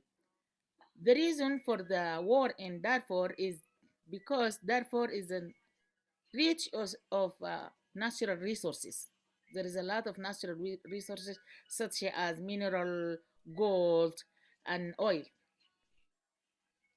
To get for the government to get all of these resources from the our land, start to wipe all of the civilian, all of the people who resettled in Darfur. And from that time, 2003, the the genocide start. And even is genocide, but the government of Sudan, Omar al-Bashir, his name is Omar al-Bashir, he denied this is not genocide, and he considered the genocide in Darfur as what? As um, as civilian war between tribes, and is not until the Secretary of State, Colum Powell, he considered the genocide, the war in Darfur is genocide. And then after that, the the number of the number of the victims, the number of the displacement people displaced from from Darfur to Chad, and then to other places in order to see for seeking safety places. And this impact people of Darfur in different ways, in many ways, killing, kidnapping, raping women, and even the government and the militia who kill the people and kill the family in Darfur, they consider raping women in Darfur as a tool of the genocide. And this is impact the Darfurian family and the civilian in this land severely.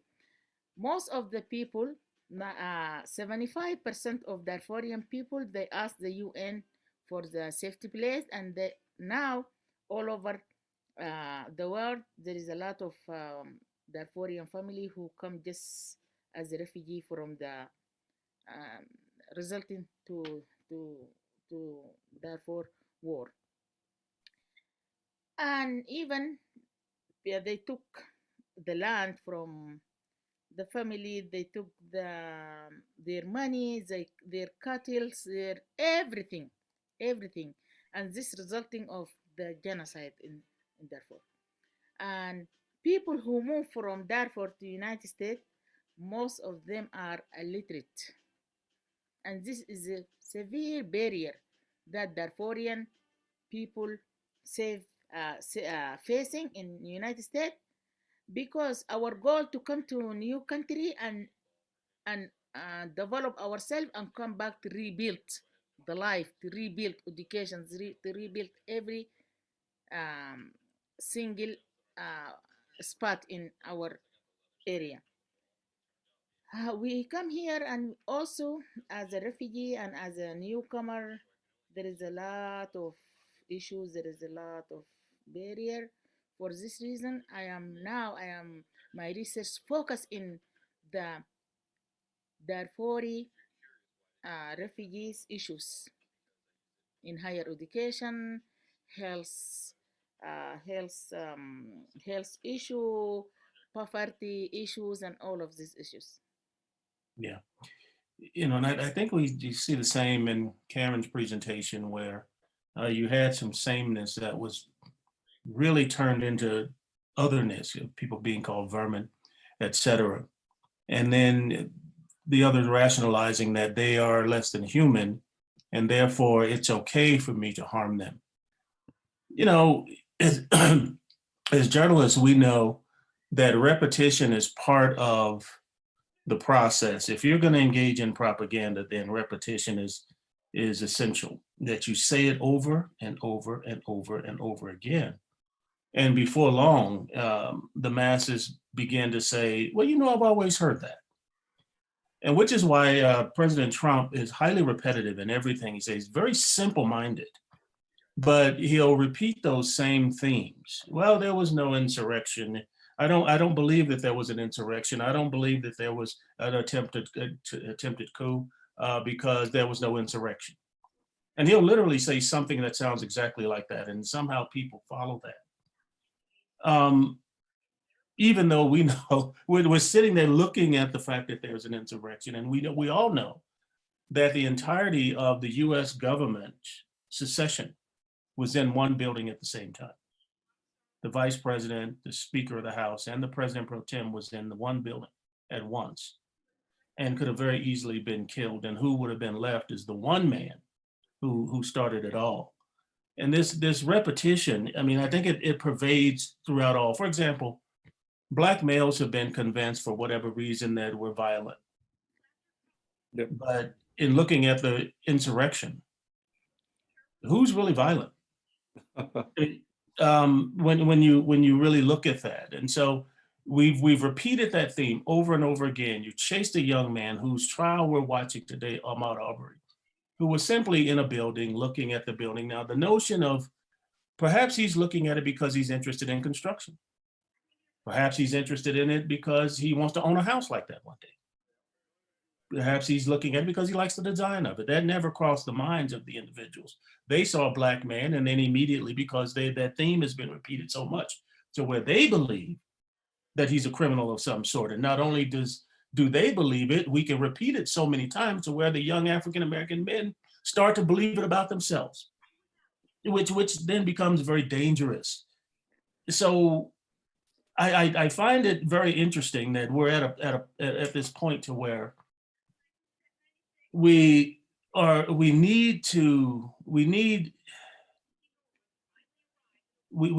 enlightenment, but the themes that we're hearing suggest that we don't need enlightenment, that we're going to keep telling you don't need enlightenment, you don't need the history, we don't need to know that you were, so we don't need to know any of these things because everything is fine. I think I'll come back to that question. How can we change this dynamic when we refuse to even acknowledge that it exists? And that's what I was saying before. I think there's this huge voice, for example, personified by Fox News, and and it's saying one thing, and it continually says the same thing over and over and over and over, Yes. because it knows there are listeners that are waiting and are hungry to hear that message.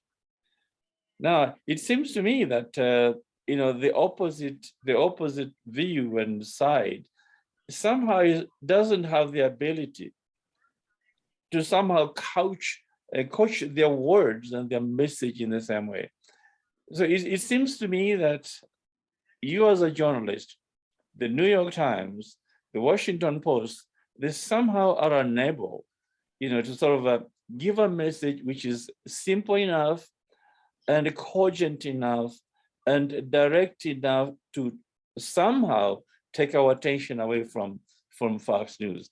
And that's why I say that we liked the shiny things. It's the shiny things and the sweet scent, is Fox News. And somehow Trump was able to sort of find that and repeat that over and over and over. I'll build a wall.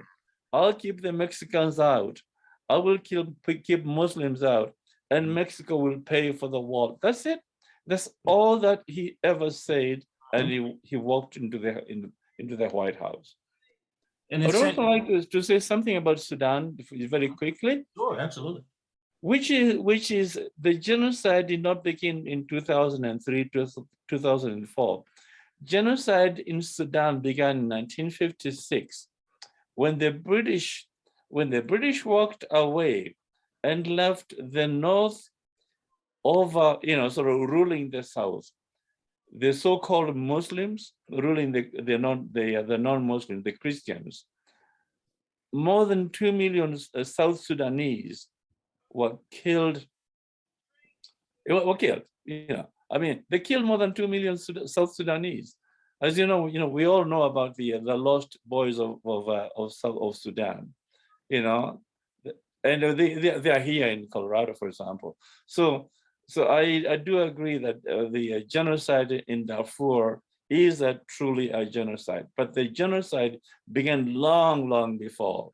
The North was killing the Southerners for long, for one excuse: they are not Muslims or whatever, And then second, of course, the Darfurians are Muslims. Omar al-Bashir, he just uses whatever excuses can find. But genocide, it's sweet. Killing people becomes wonderful. This masculinity is just wonderful, and then they sort of it becomes a game. The killing of other human beings is almost a joy and fun. Hitler did that. It was joyful and fun killing 6 million Jews. It's a game.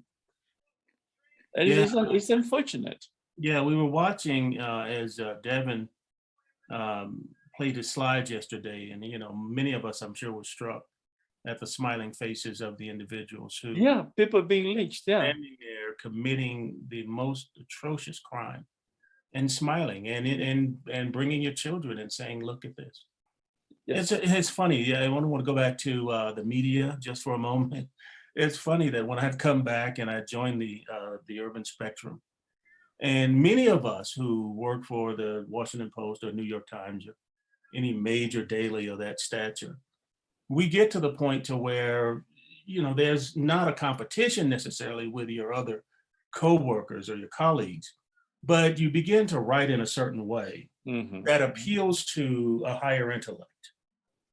And so as I started to submit pieces to Bee, right, and she would ask me to present something and, write about something, and then I would write in my Washington Post. I'm writing the Washington Post. And I got this call from Bee one day saying, what in the hell is this? What in the world does this mean? What do these words mean? What are you talking about? And I had to remember, oh, I'm supposed to be writing for the common man, right?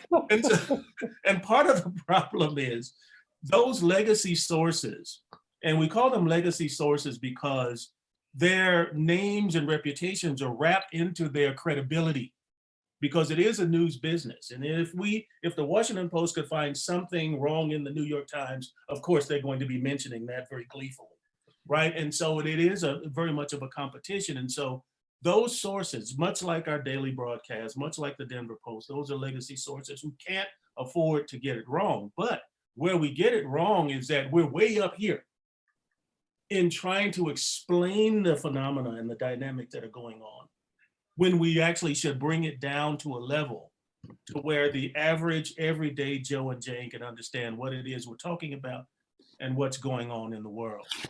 And and so if I have a criticism about my own profession, that would be one of them. But Alfonso, I'd like to speak to something you just said. We were talking about, like us to do with us. In other words, this is what us does with not us. And the psychological background, I like to reference Jim Wilder. He's a reverend and a PhD in clinical psychology. He spoke at our program last year, What If Democracy Fails?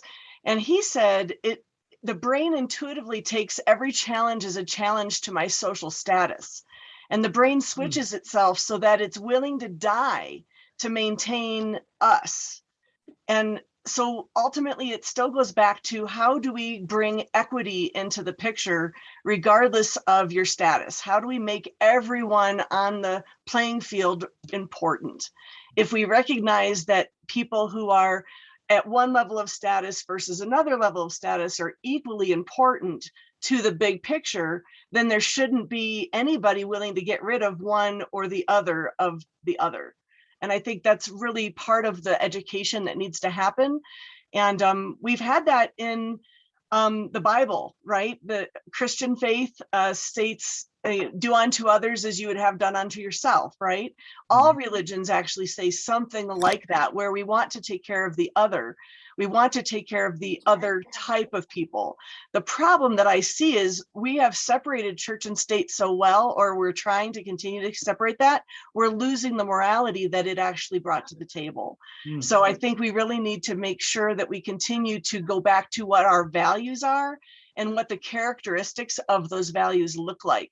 In Judaism, we have certain rules during the Sabbath. You're not supposed to do this, but you can do that. And one of the examples that every rabbi will tell you, if something happens to your neighbor's cattle during the Sabbath, you are supposed to help that cattle, even though you're not supposed to normally do that type of work during the Sabbath, because it has to do with the other. So even in that instance, we are to set aside our normal rules, and we are programmed, literally programmed, to teach this righteous living. We are supposed to do the right thing, something that is seen by the entire whole. The whole of society will be benefited if we do this. So I'll set aside my Sabbath to help care for your calf, even though you and I may not be on the same piece of land. You may be considered maybe even an enemy, but I'm going to take care of that calf because that's part of what we do to help each other. So I think that those types of things need to be brought back into the conversation. And I think we'd all benefit from it if we did. And it's interesting to think about it as such a simple, more of a simple ideal. Yeah, you know, and I agree with that. But how do we tell the American public that they're psychologically ill? Yeah. And then you can say that, but immediately they're going to stop listening to you. But what needs to be conveyed is that there's something wrong with you, mentally, psychologically. Well, at least 50%. Please, go ahead. I said just the 50%. We need to be clear we know who we're talking to at the time. Well, yeah, absolutely. I have an observation, folks. Yes, go ahead. Essentially, we really, even though this organization is a non-political organization, I really have to emphasize the fact that if you don't win elections, then you are unable to give that message, however sane, however sophisticated it is. But until you win elections, you're going to be in the wilderness, and the wilderness is no place to be talking or try to convince the people. So my point is very, very simple. We have to do everything that we can to win elections for the people who are at the very least are sane, because it's an issue of sanity. Mm-hmm. I don't know. I mean, it's that simple, because once you have won elections, then you can begin sort of talking about the things that Karen is talking about. Things that everybody has been talking about since yesterday. But you have to have the voice. You have to have the microphone. You have to have sanity. Yeah, I'm not a psychologist, but I know that it would surely be a non-starter to say, Alfonzo, you're a hot psychological mess. Now let's talk. Right? So, right. You have to win elections. Right. So that seems to be a non-starter. But we, at some level, I hope, and I think that some of you would agree, that what we're looking at now is deeply psychological within the American population, that you believe things that you clearly see are untrue, and you believe lies when you know that they're lies and have been proven to be lies. And there's something deeply wrong with that. And I guess I'm trying to get at is, how do we broach this subject in a way that can be digested? Before you guys jump into that, I want to also encourage Anybody in the audience that may have questions, to go ahead and throw those in the chat so that we can address those too as we begin to come up to the last half hour of our program today. But let me throw that out again. How do we broach the subject that there's something wrong psychologically, mentally, emotionally with our population, and have people hear that and begin to work there? Is that possible? Karen?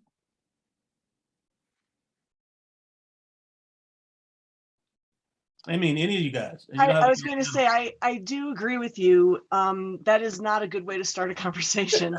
But I was thinking in terms of, again, I go back to my background. I'm a teacher. I taught school for many years and I still teach now. And so when I talk to these children, ages say 6 through 15, we're running into this already set in stone belief system of who is the more popular, who has something wrong with them, who's in the in crowd, where are the cliques. Those are all pre-established. And like I said earlier, at 14 years old, we've come up with this status belief system. So I don't think we need to start with the mental health and accusations, but I'd rather see starting with the mental health in terms of how do we all play a part? Literally asking, how do we come together from our different locations of status and have something positive to bring to the table? And I think the answer is, you know, when we ask these elementary school kids or even the preschool kids, what do you want to be when you grow up, is the beginning of the conversation. So we can make more noise and use more positive vocabulary and then tie it together later as they continue to develop. Because this problem that we're having, Alfonzo, right now has started a long time ago, right? None of us have thought this happened in the last 10 years. No. This has actually been going on for close to 2,000 years, right? So we have to be cognizant of what our actual focus is. And I agree with what Pius said. We need to acknowledge first what actually has happened, and we need to label it correctly. And that starts, again, back to me, education. For me, it goes back to education. So we can skip our current administration. Not that I'm against our current administration, don't misunderstand me, but politics. We can skip the politics and go right to the education, because when we have facts, that is easier to stick by. And man, oh man, we should have major advocacy and public outcry against those who do speak up in their sphere of influence or on the main stage of our television land when they do speak up for what they know is social injustice. We should be supporting them, and we should be advocating for them and applauding them and making it even louder. We shouldn't just be standing on the sidelines witnessing these amazing human beings who decide to take a knee on a football field and then just watching what happens to him. We should be joining together and rising him up and making him part of our social structure that we prefer. Yeah, that's pretty profound. And the reason why I brought up the whole journalistic piece is that, we're charged with conveying fact-based, unbiased, objective information to the public that they can use in order to make sound quality decisions about their lives. And somehow that's become convoluted because of fake news, and this prevailing thing coming from the top of the government. And more people are believing that what it is we do is convey fake news, and that we skew it and we spin it in certain ways. But do you honestly believe, and I'll ask this, and then I want to go to Barbara's point that she's making in her post here.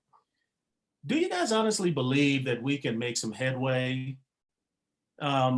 Because it seems as though we've fallen so far down a rabbit hole right now. Now we're getting what's called the metaverse, where we're introducing artificial intelligence and virtual reality to where the images now can be manipulated to do and look however you want. And now we've got deep fakes, the way you can put my face and my voice on a screen saying the most ridiculous things, and it's not me. And so we've gotten to a point to where it's almost becoming impossible. And I don't want to say impossible. I don't want to be negative about it, but do you honestly believe we can make headway? Do you really honestly believe we can change this? I do, and I would say that we've had some politicians here in Colorado that have been looking at taking it from the Second Amendment, saying that we actually have, not the Second Amendment, sorry, the First Amendment, to speak and share what we want to share, but with the guise that we have the rules behind us, that it must be real, it must be truthful. And we have to start somewhere. And I think some of our politicians have decided to start in the media.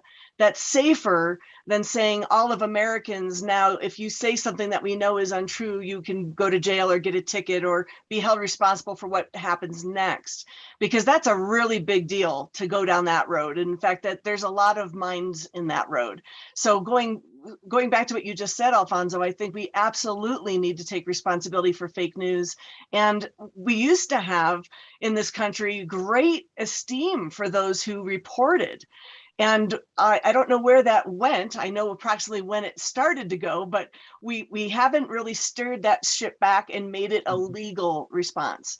And I liked what was said yesterday by Mr. Stanton in regards to we need to hold accountable those things that are said that are untrue and actually have consequences when we have Facebook and any other social media that allows for those algorithms to continue, because we know we have the science and the algorithms to stop these fake news things. We would have to spend some money managing it, but I think it would be well worth it. I think there's another thing which maybe we should mention here before we go to Barbara's point, which is that much of the media today is managed by a few people who have a lot of money. You know, I mean, I'm not talking about me now, but you know, I'm talking about, well, the Wall Street Journal, for example. I mean, is owned by Australia, you know, who also runs Fox News, as you know, and a lot of very powerful voices are really representing the billionaires that we have in this nation. And in essence, really, the mold our thinking, the mold how we think and how we talk, because I mean they have this microphone. So the question is, you know, Alfonso, how can we counteract that money? How can we counteract that influence? You know, how can the ordinary person like you and I, clearly, I mean, you have the pen and I have the pen too, and we can do our best. But before I can get my voice, you know, to the Wall Street Journal, for example, I mean, I have to have money, or I have to have some skin in the game, so to speak. But how do we do that? That's the big question. You know, I'll tell you, most people are not like Rupert Murdoch, who has a political agenda, who was a huge fan of Ronald Reagan. He absolutely adored Ronald Reagan as if he was God. But, you know, the Washington Post is owned by Amazon. Right. And most of these guys, they'll purchase the publication and then leave the newsroom alone, by and large. I mean, so you're not getting all of that influence and all of that agenda building that you would get with a Rupert Murdoch and a Fox News on the one hand. And so we can take some solace in that, I guess. But you know, there are other models out there, Pius. I mean, so now if we begin to underwrite the press through public funds or whatever the case may be, now we've got to deal with the government now running the press, right? And so now we can just go ahead and skirt the First Amendment altogether, right? So there's a slippery slope, and so we have to be very careful. Do we want it to remain in private sector, for profit, or do we want a public sector? Now, we do have models, NPR and these who report excellent news, right? But if the entire thing goes public, then we're now in jeopardy of building a Joseph Goebbels, right? So now we've got a minister of propaganda kind of thing going on in the federal government. So there's a slippery slope, and I don't necessarily have the answer to it. But I know that the public has now gotten to this place to where they pick and choose what they want to believe. Exactly. So if that's coming out of the news. And so if there's a shooting, then automatically the TV is on trying to find out the facts about the shooting or the hurricane or the flood or the tornado or whatever crisis will happen that day. But if we're talking about politics and these other kinds of things that can be so skewed, well, not believing so much. So the public still does follow the news. They still do believe some of what we're talking about when they know it has to be fact-based. But when we get into speculation and supposition and conjecture, like politics, all bets are off. So I don't have the answer to it. I'm just very hopeful. Barbara, can you talk? I mean, you're posing a great question about rewriting the script, and can we create new roles that change the plot, reset the stage, and scrap the tragic ending? I love that. Can you give us a bit more on that, Barbara, if you could? Just have to unmute. I'm not dressed for the occasion here. But I think it goes back to the I and the thou and our common humanity being constantly reaffirmed from the time children are young, both walking our talk and talking our walk, but also letting them see us standing up for values and against injustices, that we speak out. We took in Bosnian refugees during the Bosnian War, Serb, Muslim, and Croat. Our first Thanksgiving was very interesting. But we put a sign out, refugees welcome in our home, when there was all this argument about refugees. And someone in our neighborhood said, you must take that down. That's a political statement. So we put Christmas lights on it and said, well, Jesus was a refugee. And once we couched it in religion, then it couldn't be touched. The message was still there. And the refugees who we had taken in, who are now, Omegon, just like you, came with no English and now very successful second generation, being able to get through. But the other, they were considered other. And I was marveling that, because I personally believe that religion is neither sufficient nor necessary to raise an ethical human being.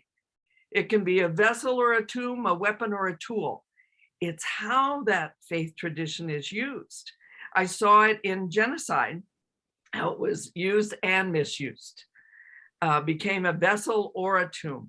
And so I think it's so important that it starts with individuals, but we must stand up in a larger community and be able to speak out and say no more, not here, never, and go beyond our borders. I mean, we cage children at our borders because they were other. So again, I go back to what Karen talked about. Once we other someone, we're risking going from categorization to stereotype. Once you have stereotypes, then you have prejudgment, prejudice, then you have discrimination, bigotry, intolerance, and hatred. So we're on that walk. And what we have to do is pull back at the very beginning. How is our everyday presence? What do we do daily to care deeply, share generously, and help willingly in our own homes, schools, and communities? And have a sense of gratitude for what we have, but also be open to someone who is not so grateful right now, because they have very little to be grateful about because of the treatment. I go back to Colin. I mean, he was willing to stand up and speak out and step in, and he did a beautiful movie called Colin Black and White. Mm-hmm. And right then, the quarterback who had spread germs all around everybody got a slap on a very expensive wrist. And that's what he's talking about, how different it is for a young Black boy with his hair, who he now sports beautifully, as many people can't, women and men can't sport. But what a trauma it was for him growing up with that black and white. And it was just, so graphic in the news. That where is our outrage? Why are we not standing up and speaking out and letting people not think so highly of us? It's okay. Mm-hmm. Yeah, you know, it reminds me of that, yeah, that quote from Dr. King, and I'm obviously paraphrasing about, you know, the shocking silence of the good people, right? Yeah. And, you know, clearly there are far more of us than there are of these folks who are espousing these notions for which we're now, you know, kind of talking about today.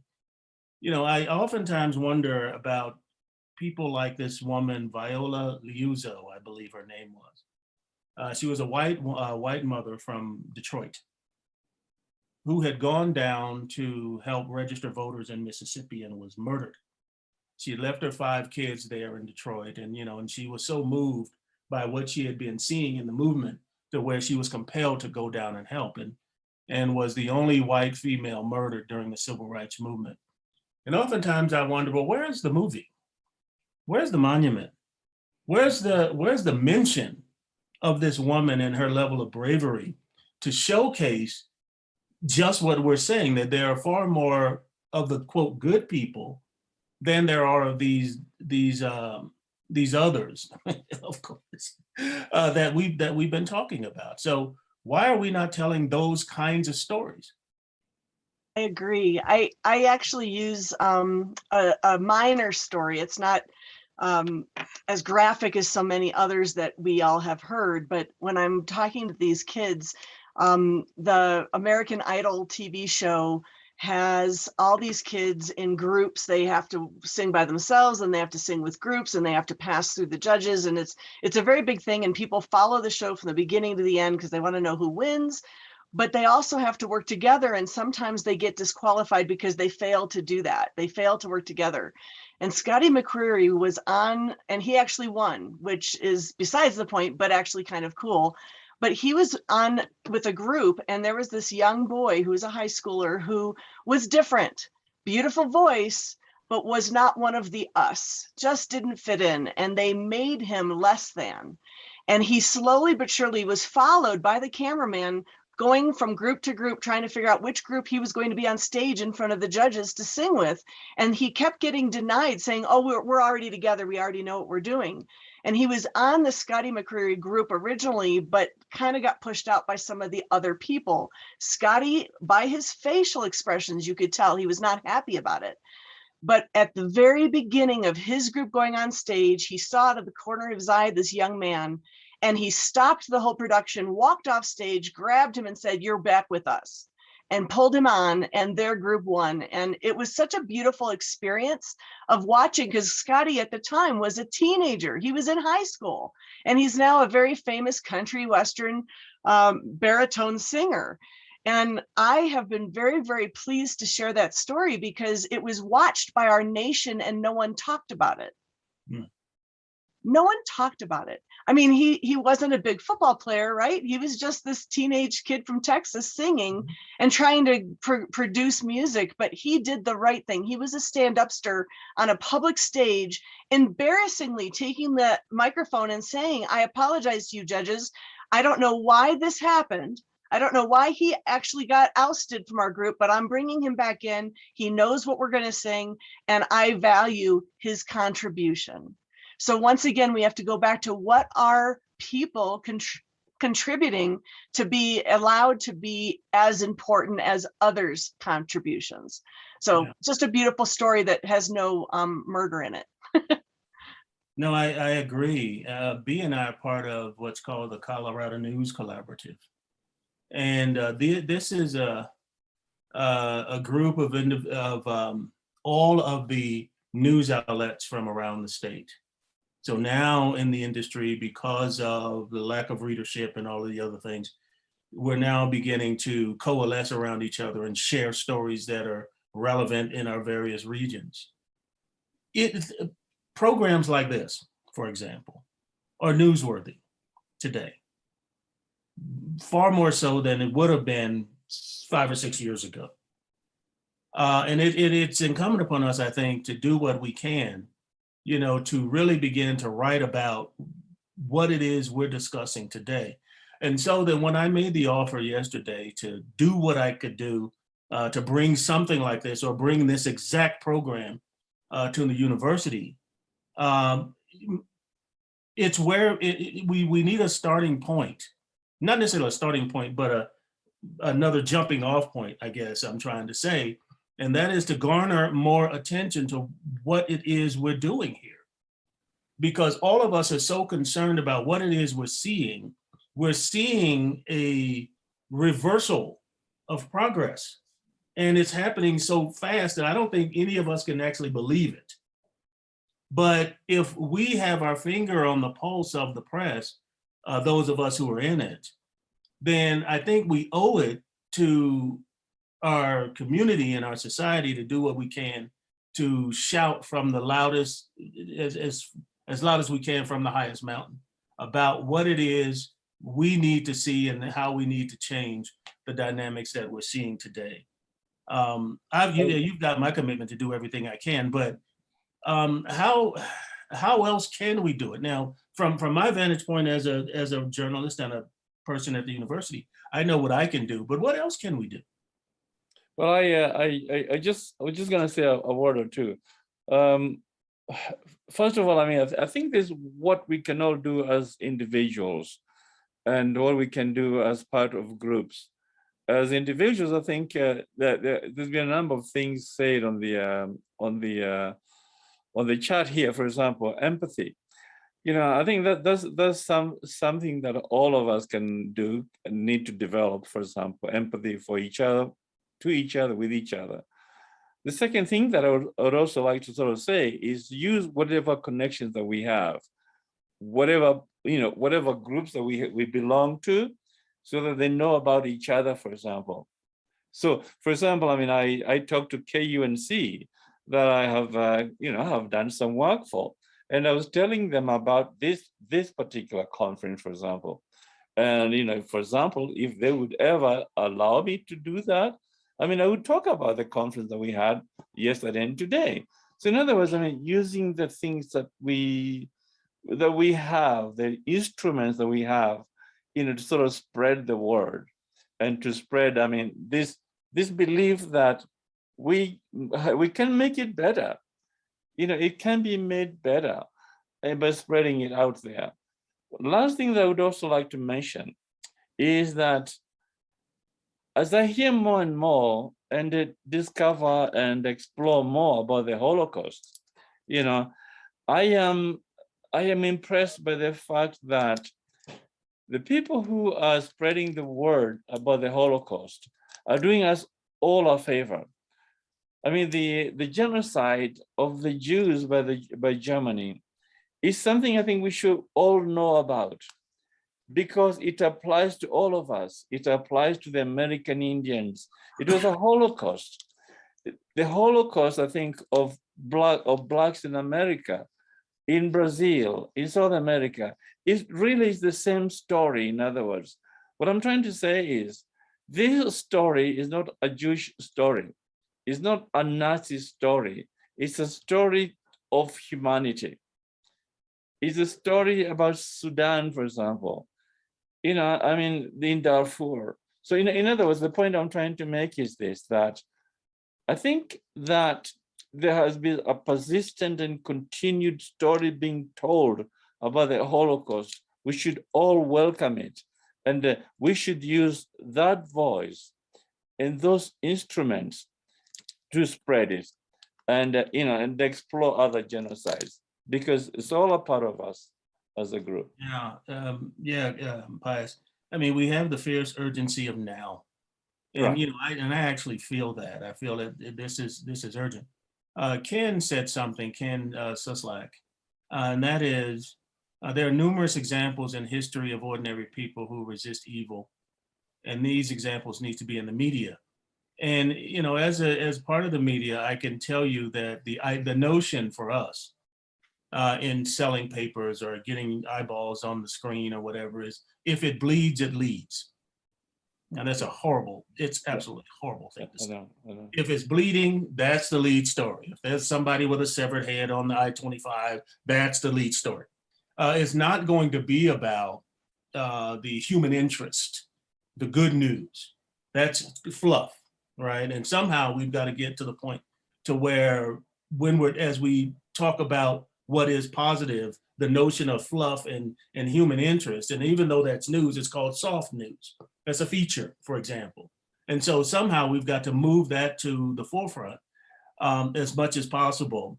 But we have a cynical view in the press too, that every reporter will tell you they've heard, if it bleeds, it leads.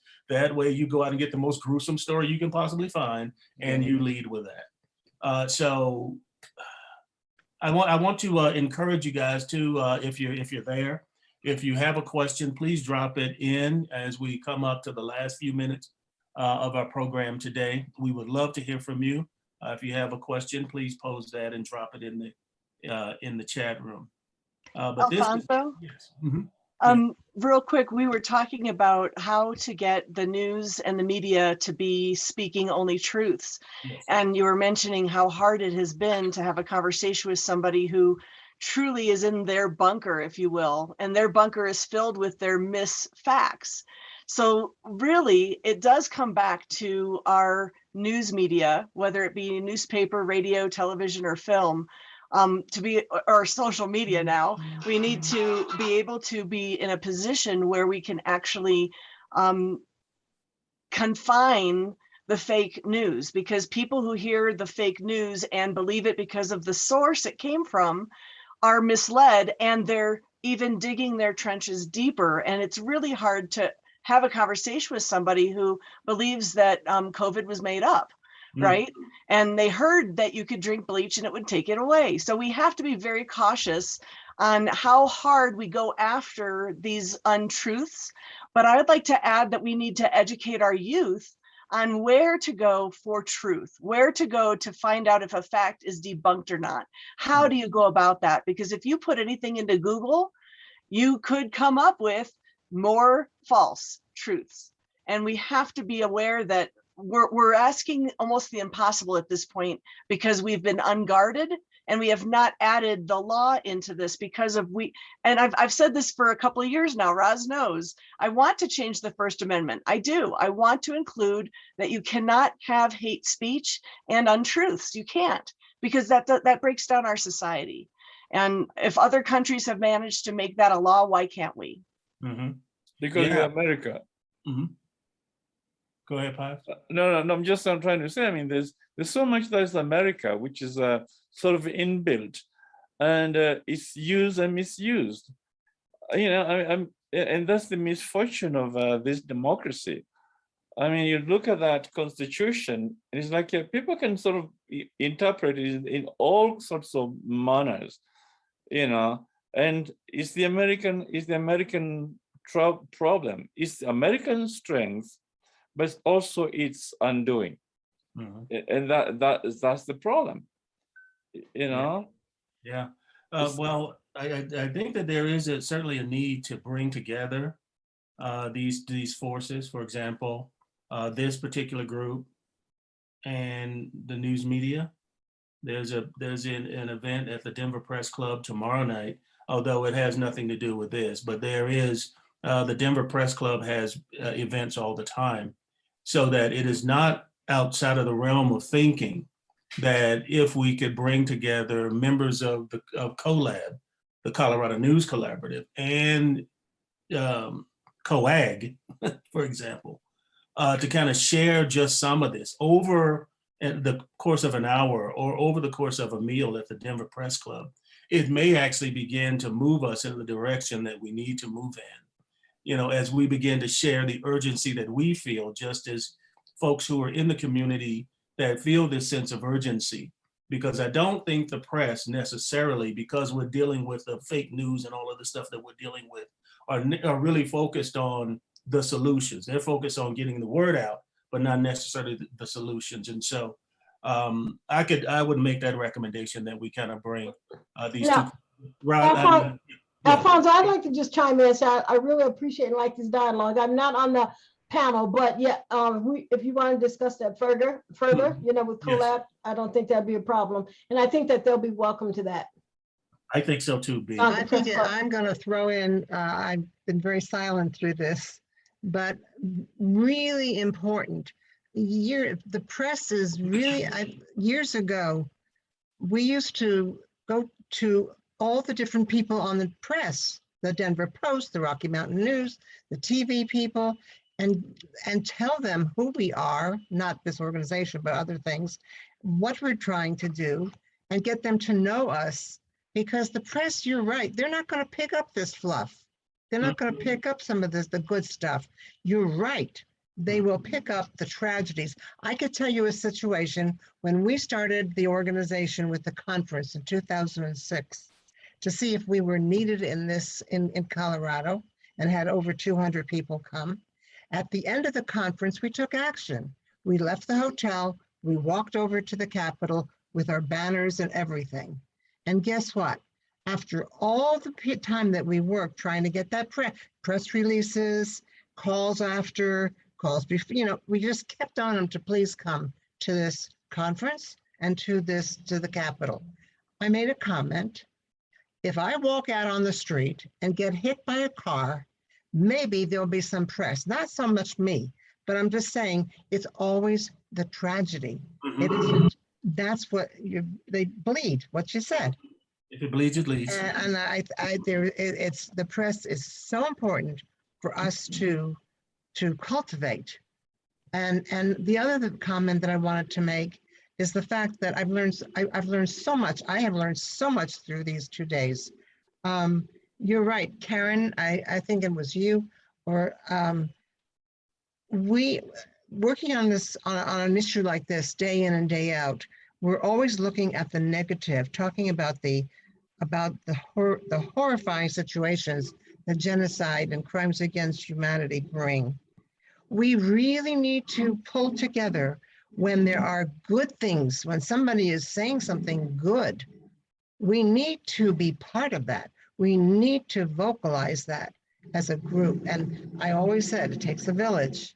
It takes a village to make success. And I think that's another thing I learned today, that we maybe, yes, we have to learn we have to hear the stories of the Holocaust, genocides, but we have to emphasize some of the positive things. Yes. And be part of that.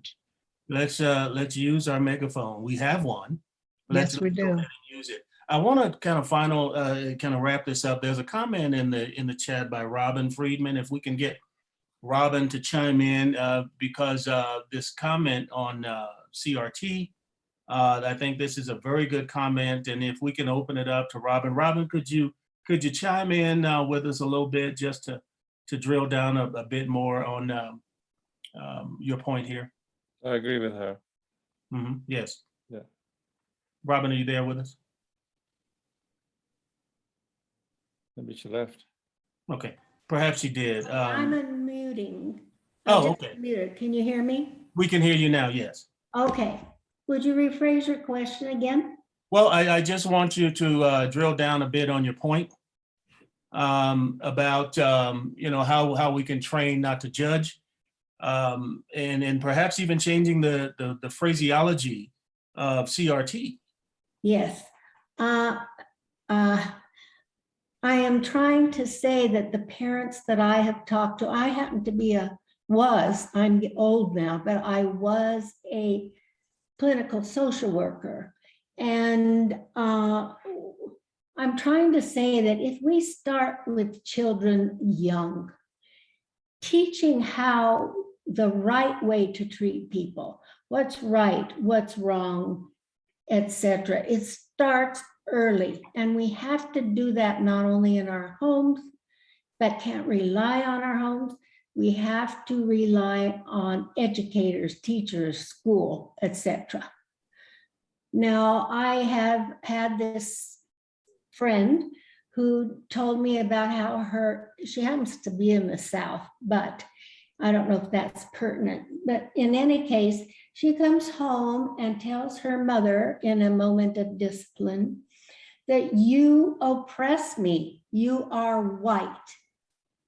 And I mean, what is she getting at school? In other words, it's how it's taught.